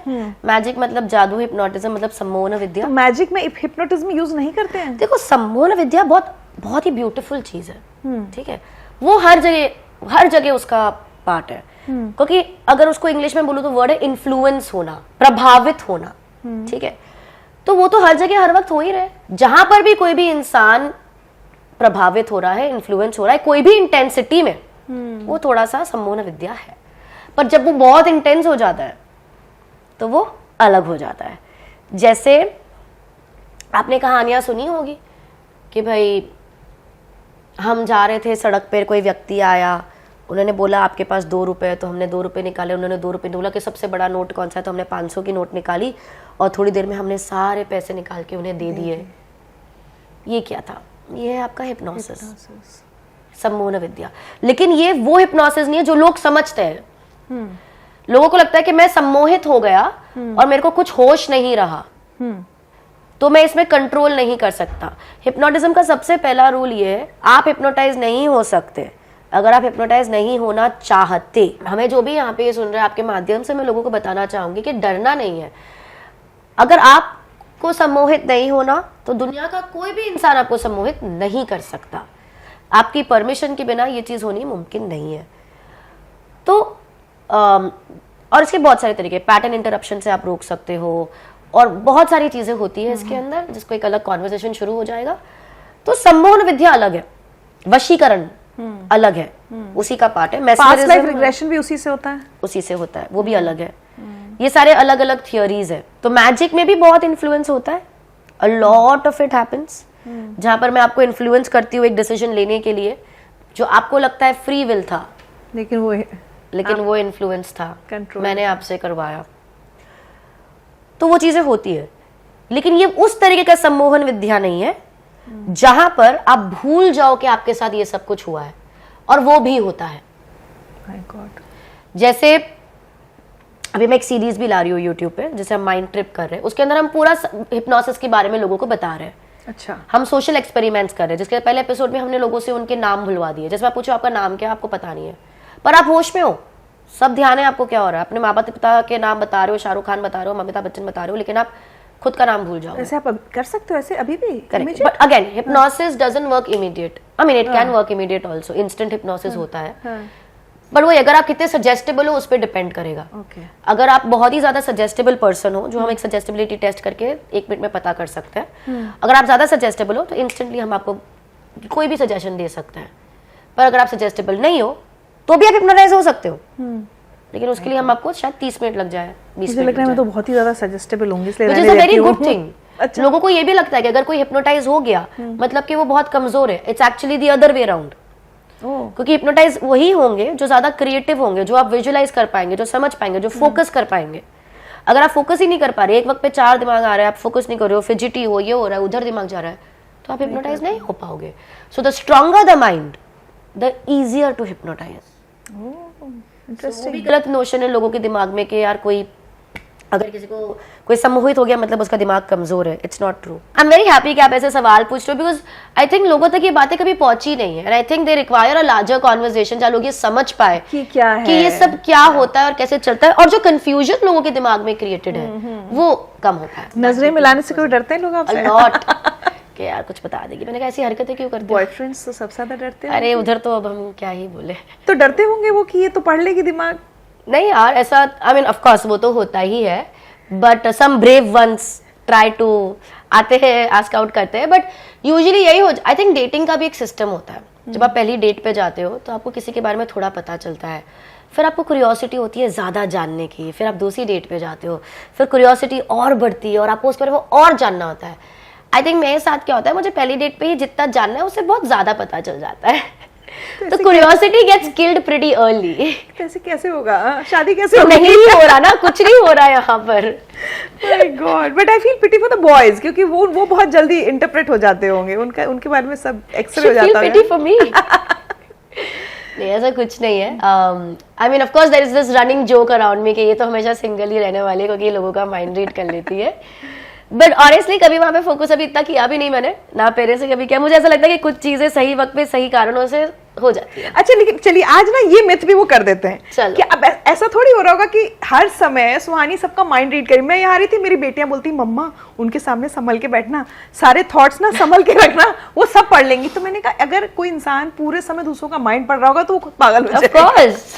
तो ऐसा नहीं होता होगा ना? Are you reading our minds all the time? No, I'm not.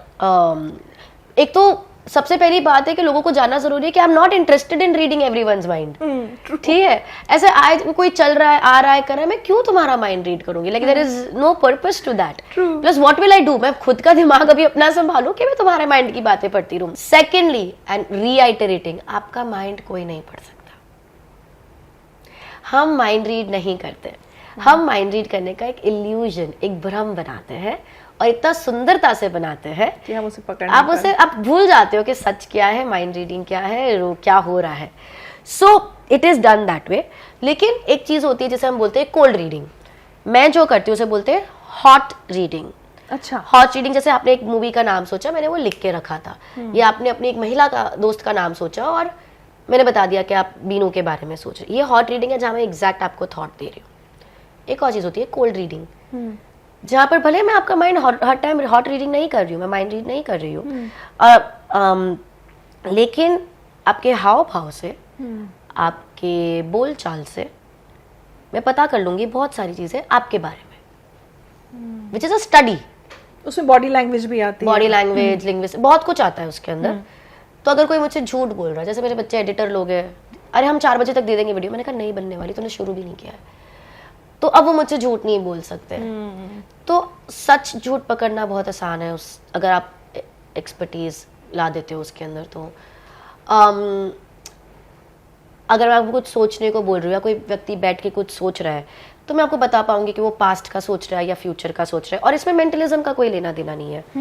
This is pure observational, कि वो पास्ट सोच रहे हैं या फ्यूचर सोच रहे हैं, कोई सच बोल रहा है कि झूठ बोल रहा है, वो कहाँ से है, उनकी लाइफ में क्या चल रहा होगा, अभी किस चेंज के दौर से वो गुजर रहे हैं, हेल्थ वाइज क्या चल रहा होगा, मतलब बहुत सारी चीजें depending on person to person.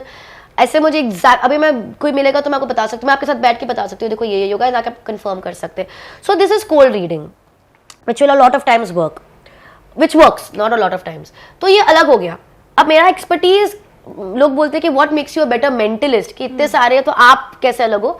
I think क्योंकि मैंने साइकोलॉजी इतनी बड़ी सेंटर चलाया, बिकॉज मेरा कोल्ड रीडिंग भी बहुत स्ट्रांग है, और मैं उसको मेंटलिज्म के साथ कंबाइन कर लेती हूँ, तो एक प्रेजेंटेशन और परफॉर्मेंस डिफरेंट आ जाता है। इंट्यूशन या सिक्स सेंस जिसको हम कहते हैं, जैसे मुझे ऐसा लगता है मेरा सिक्स सेंस बहुत अच्छा है, कई बार बहुत चीज़ों का वो आभास हो जाएगा, वो that does work for you also many times, and there is a science to it. और वो तो हम सबका है, करेक्ट, सिक्स सेंस सबके पास सबको, है। अगर बस उसको सुनना पड़ता है ना, मुझे लगता है उसको चैनलाइज करना पड़ता है। अगर आप उसको चैनलाइज कर पा रहे हो, अगर आप वो लीप ऑफ फेथ ले पा रहे हो कि आपके सिक्स सेंस, अगर आपको गट फीलिंग, जैसे आप बोलते हो कि मुझे गट फीलिंग आई है, लेकिन लोग उस गट फीलिंग पे एग्जीक्यूट नहीं करते, वो स्ट्रेंथ नहीं होती उनमें कि यार ये मेरे को आया, मैं करूं या नहीं करूं, क्योंकि लॉजिक नहीं दिख रहा ना उसके पीछे, ये तो खाली फीलिंग है। लेकिन the more you execute on your gut feelings, it works, you will realise, इसे मैं बोलती हूँ स्पिरिचुअली कनेक्ट होना।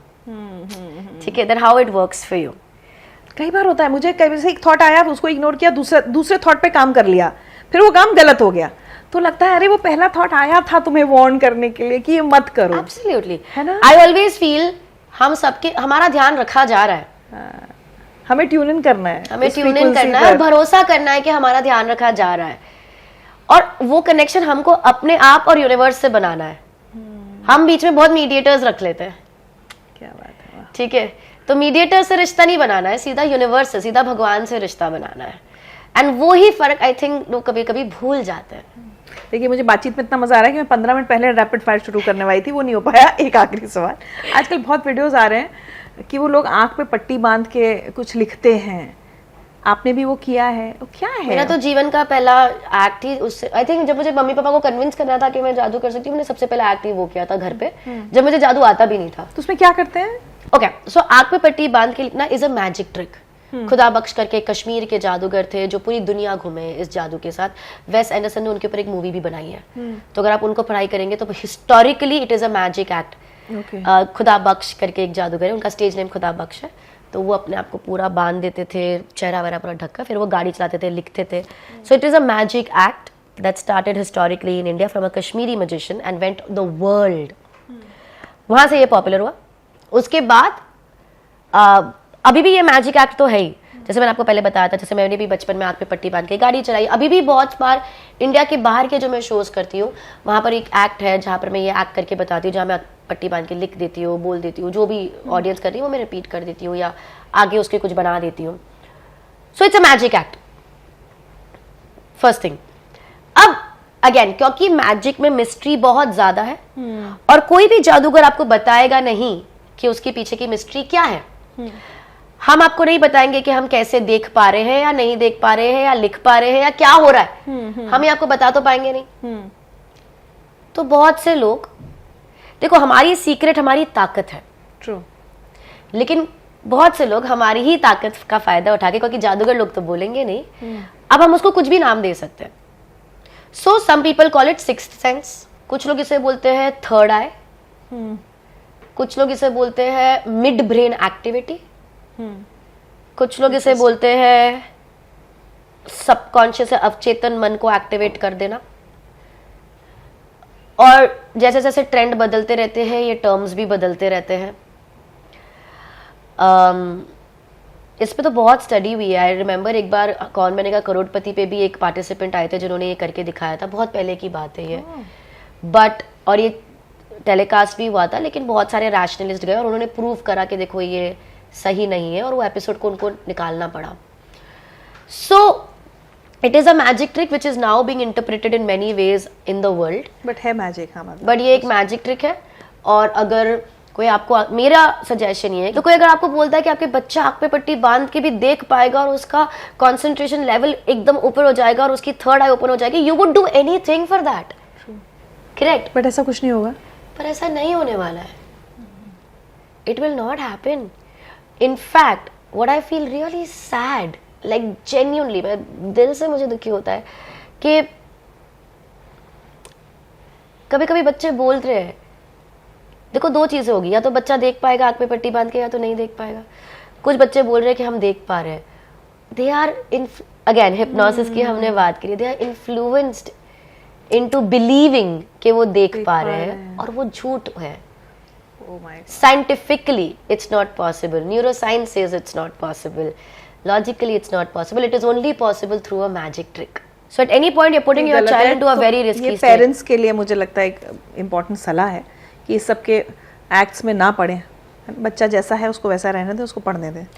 मुझे ये लगता है पेरेंट्स की अगर हम बात करें, मैं उनको एक सिंपल चीज बोलनी चाहूंगी, बच्चा आज की जो जनरेशन है ना, उनके पास बहुत ज्यादा एक्सपोजर है, ठीक है, वो नॉलेज एक्सपीरियंस है उनके पास। आई थिंक पेरेंट्स को बच्चों को जो सिखाना है वो है confidence, decision making, kindness, honesty, छल कपट नहीं करना यार। मतलब लोग मुझे पूछते हैं यार क्या स्कोप है, क्या करना चाहिए, मैंने कहा अच्छा इंसान बन जाओ, बहुत स्कोप है। सच्चे। So that is so important and I think parents need to impart those things into their kids, कि संस्कार सिखाओ, बड़ों का आदर करना सिखाओ, क्योंकि ये दुनिया नहीं सिखा रही है। नहीं, पेरेंट्स को ये सिखाना ज्यादा जरूरी है, बाकी चीजें तो आपका बच्चा सीख ही लेगा। क्या बात है, आज सुहानी सब मेरे मन की बातें कर रही हैं। अब मैं जल्दी से फटाफट दो चार सवाल पूछती हूँ, rapid fire. Let's go, I am ready. चाय या कॉफी? नन, मैं दोनों में नहीं पीती। तो क्या पीती है फिर? मैं छाछ पीती हूँ, नींबू पानी पीती हूँ, नारियल पानी पीती हूँ। वाओ, चाय कॉफी नहीं अब अपने पीती। गट का ज्यादा ख्याल रखती हैं। मुंबई या गोवा? Oh damn. देखो बॉम्बे में भी आपने देखा मैं गोवा की तरह रहती हूँ। तो जब बॉम्बे में गोवा मिल रहा है तो बॉम्बे। फेवरेट टाइम पास, मतलब जब ये सब नहीं कर रही हैं, एक्ट्स नहीं कर रही, लिखना? लिखना, जर्नलिंग, राइटिंग, फ्लूट प्लेइंग, दोस्तों के साथ बातें करना फुल ऑन। Favourite book? इतना क्लीशे होने वाला है मेरा ये जवाब, but it is still closest to my heart, the Alchemist. अभी तक कोई अनफुलफिल्ड ड्रीम?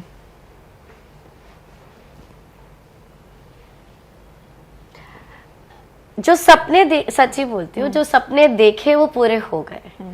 माँ बाप ने भी जो देखे, मतलब हमारी सोच शायद होती थी, वो तो सब हमने पूरे कर लिए। तब कुछ नया सोचना पड़ेगा, देखना पड़ेगा। अब तो वो सपने पूरे हो रहे हैं जो देखे भी नहीं है। ठीक है, जैसे फिज्म मिलना फॉर एग्जाम्पल, ये तो सोचा भी नहीं था ना, ये हो गया। और अब जितना प्यार लोगों से मिल रहा है हो रहा है, तो it's, I am just grateful. तो ऐसा कुछ अनफुलफिल्ड ड्रीम नहीं है। अब तो ये है कि और क्या होने वाला है। I am very excited I am very excited about life कि और क्या होने वाला है, अब ये साल क्या होने वाला है, अगला साल और क्या नया होने वाला है। मैं तो चाहती हूँ लाइफ मुझे सरप्राइज करो यार, मैं तो अपना काम कर ही रही हूँ। आपका आइडिया फॉर आइडियल हस्बैंड जो आप ढूंढ रही होंगी क्या है, मतलब कैसा होना चाहिए? I like how the answer is only a laughter. कोई आइडियल हस्बैंड होता भी नहीं है। हाँ, देखो ये तो आप बोल रहे हो। 28 साल की She शादी, said that. 28 साल की शादी के बाद ऐसे ही बोलते हैं। आई थिंक कंपेनियनशिप बहुत अच्छी चीज होती है। If I get a good companion who is जहां पर हम एक दूसरे के साथ रह पाए, यू नो, आई थिंक रहना एक साथ बहुत बड़ी चीज होती है। अगर हम एक दूसरे के साथ रह पा रहे, एक दूसरे को टॉलरेट कर पा रहे, एक दूसरे की खुशियां, एक दूसरे के साथ खुशियां बांट पा रहे और कमियां झेल पा रहे, I think that's good enough. But कुछ एक सोचा होगा ना, जैसे कि ऐसा होना चाहिए। मतलब बेसिक्स तो है ही कि काइंड हो, अच्छा हो, बातें कर पाए, बातें सुन पाए, सिक्योर्ड हो अपनी लाइफ में, क्योंकि it's always not easy to handle a girl doing so much. So he needs to be secured himself, as well as me. I also need to be secured myself. तो मैं हमेशा, mummy papa ने भी बोला था और मैं भी मानती थी ये बात कि always become the man you want to be with, at least till you are single. तो मैंने हमेशा वो कोशिश करी कि मैं वो चीज़ें और वो क्वालिटी अपने आप में ला दूँ जो मैं मेरे हस्बैंड से या मेरे पार्टनर या कंपेनियन से चाहती हूँ। So I always work very hard on that. तो जब भी मुझे लगता था यार कि मेरे को प्रॉब्लम्स हो रही है क्या और मैं सोची थी अगर सामने वाले में भी ये होगी तो, so I worked on my sense of security. मेरे को भी एंजाइटी हुआ करती थी, मैंने अपनी एंजाइटी पे काम किया है, मैंने अपनी इनसिक्योरिटीज़ पे काम किया है, मैंने अपने कॉन्वर्जेशनल स्किल्स पे काम किया है, लिसनिंग स्किल्स पे काम किया है, पेशेंस लेवल पे काम किया है। मैं बहुत इम्पल्सिव पर्सन हुआ करती थी। So I have worked on things that I feel I have needed, and these are the things I would feel the person should also, like my partner should also. कभी life में therapy लेने की जरूरत पड़ी? हाँ, ली है मैंने therapy. मैंने मल्टीपल फेजेस पे भी ली हुई है, ऐसा नहीं कि सिर्फ एक बार। जब एक वक्त पे लगा था 2019 में ली थी for a good number of months, फिर वो ठीक हुआ, फिर मैंने वापस कुछ साल बाद ली थी। या इट्स गुड ना, अब हम लोग खुलकर बोल पाते हैं कि थेरेपी लिए, नहीं तो लोग बोलना ही नहीं चाहते थे, बताना मैंने खुद नहीं ने एक चाहते। सेंटर चलाया है 9 साल तक, and I am somebody who will always say कि आपको ask for help, if you need help ask for it, there are people out there who will be there. पूछोगे तो भगवान देंगे, ये बहुत इंपॉर्टेंट ठीक पॉइंट है। है। अगर आप हेल्प मांगोगे नहीं तो कुछ नहीं होगा। Please go out, ask for help. And help ऐसे नहीं कि कमरे में बैठ के बस बोल रहे हो मेरी मदद कर दो कोई, it's doesn't work that way. It's about going out and asking for help, and there will be people out there. अच्छा, मिलेनियल्स के बाद से मिलेनियल्स जेन ज़ी अभी कॉन्सेप्ट आ गया DINK, double income no kids. Do you ever want to have kids? Do you want to become a mother? मैं हमेशा मानती हूँ कि ये जो मदर वाला फीलिंग है ना, आई फील मैं एक मदर हूँ, because the way I treat my team, the way I treat people around me, the way I treat my pets, my plants. आप मेरे घर पर आप देखो इतने पौधे और सारे हरे हरे, मतलब मुझे लगता है अगर एक भी प्लांट मरा है मतलब हमारी पेरेंटिंग में गलती हुई है। Every woman has this maternal feeling in her, लेकिन एक वक्त आता है जब सब बदल जाता है और आपको लगता है अब I want to be a mother to a child, to my child. क्या मैंने प्लान किया है? नहीं। क्या मैं प्लान कर रही हूँ? नहीं। क्या मैं इसके अगेंस्ट हूँ?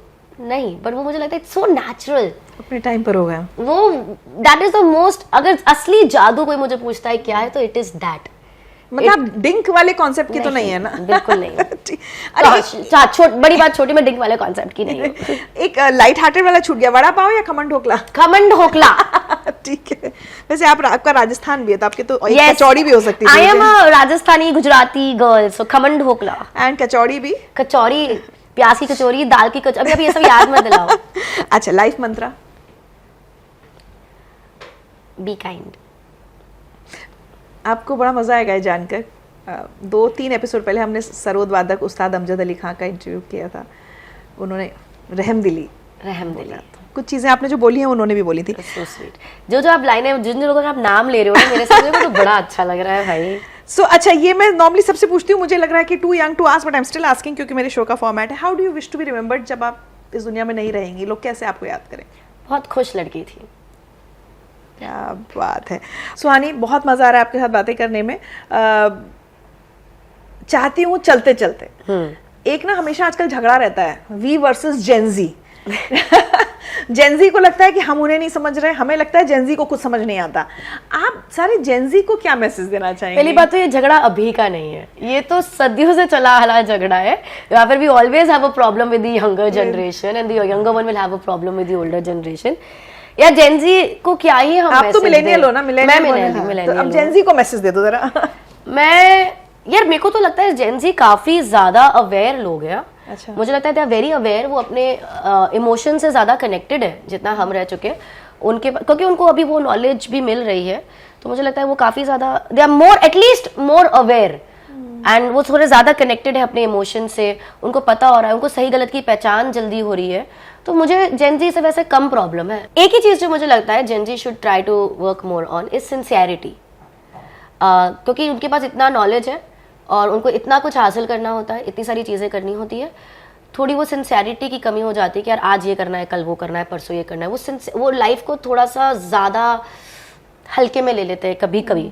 मैं ये नहीं बोली फन नहीं होना चाहिए, but you get what I am trying to say over here. तो एक वो सिंसियरिटी होनी चाहिए।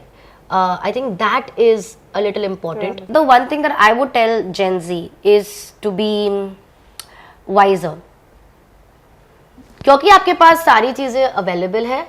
अब वो हर चीज़ का आप सही और गलत इस्तेमाल कर सकते हो, चाहे वो इंटरनेट हो, चाहे एआई हो, चाहे वो जितनी नॉलेज आपको इंटरनेट से मिल रही हो, वो मिसयूज़ भी हो सकती है, वो यूज़ भी हो सकती है। And my only thing would be is जितनी भी चीज़ें आपको अवेलेबल है, try to be on the right side, try to be on the good side of it and not on the misuse side of it. अरे चलते चलते सुहानी, मुझे याद आया, मेरे शो पर विकास दिव्यकीर्ति जी आए थे। उन्होंने हाँ कहा सुहानी मेरी बहुत अच्छी दोस्त हैं। फिर कुछ बातों बातों में उन्होंने कहा कि मैं किसी को भी चैलेंज दे सकता हूँ कि कोई मेरे फोन का लॉक नहीं खोल सकता। तो हमने कहा ठीक है भाई, सुहानी जी से पूछेंगे कि आप खोल सकती हैं क्या उनके फोन का lock? First of all he is a very very मतलब मुझे बहुत अच्छा लगता है विकास दिव्यकीर्ति जी से जब भी मुलाकात होती है, हमारे कॉन्वर्सेशंस इतने ज्यादा इंटरेस्टिंग होते हैं। बिकॉज आपने देखा ही उनके साथ आप एक कॉन्वर्सेशन शुरू करो और वो कहाँ खत्म होगा, you have no idea. And मुझे बहुत अच्छा लगता है क्योंकि उनकी काफी ज्यादा इंटरेस्ट है, वो काफी इंटरेस्ट लेते हैं मैजिक में, मेंटलिज्म में, बहुत ही सुलझे हुए बोलते हैं ना, he is that one of those kinds.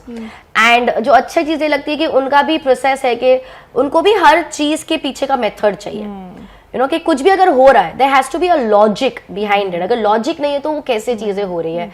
And that's the beauty of the conversations also that I get to have with him. And phone unlock की बात करें तो जब उनसे मिलेंगे तो एक बार तो कर ही दूंगी। आज मेरा कर सकती है?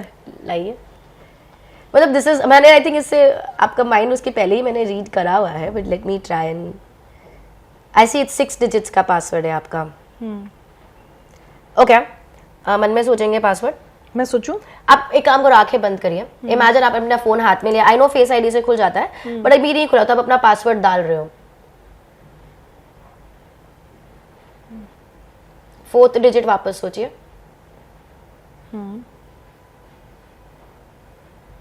खोल दीजिए आंखें।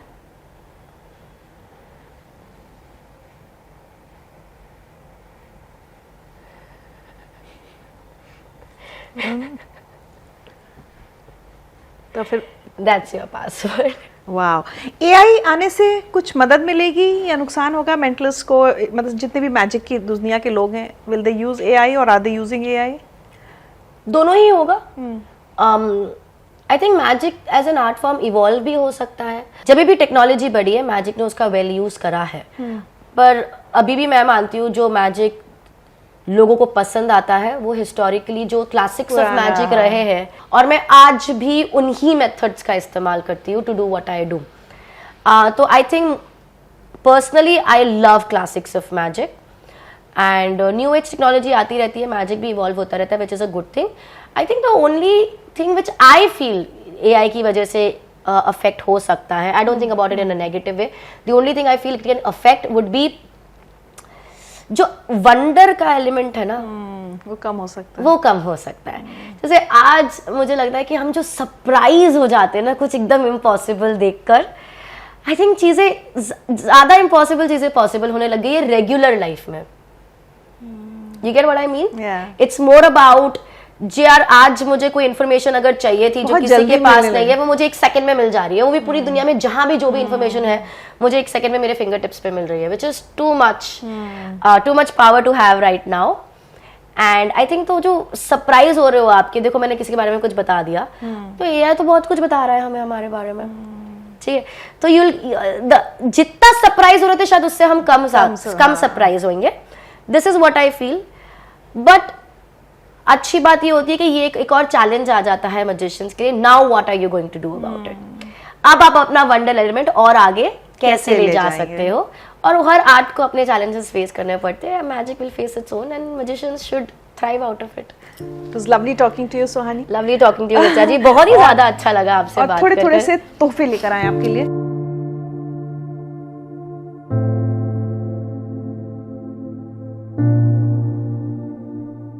ये एकता है, रंगसाजी के नाम से ये आर्टिस्ट हैं, तो उन्होंने आपके लिए बनाया है और एक नोट भेजा है आपके लिए।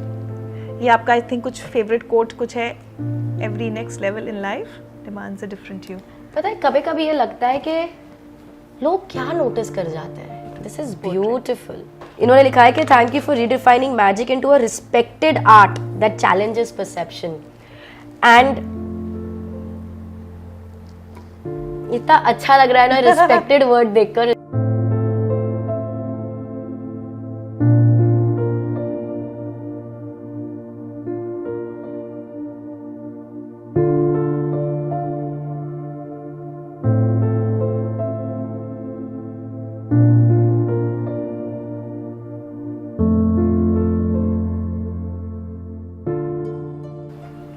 You can't see people's mental health. Always be kind.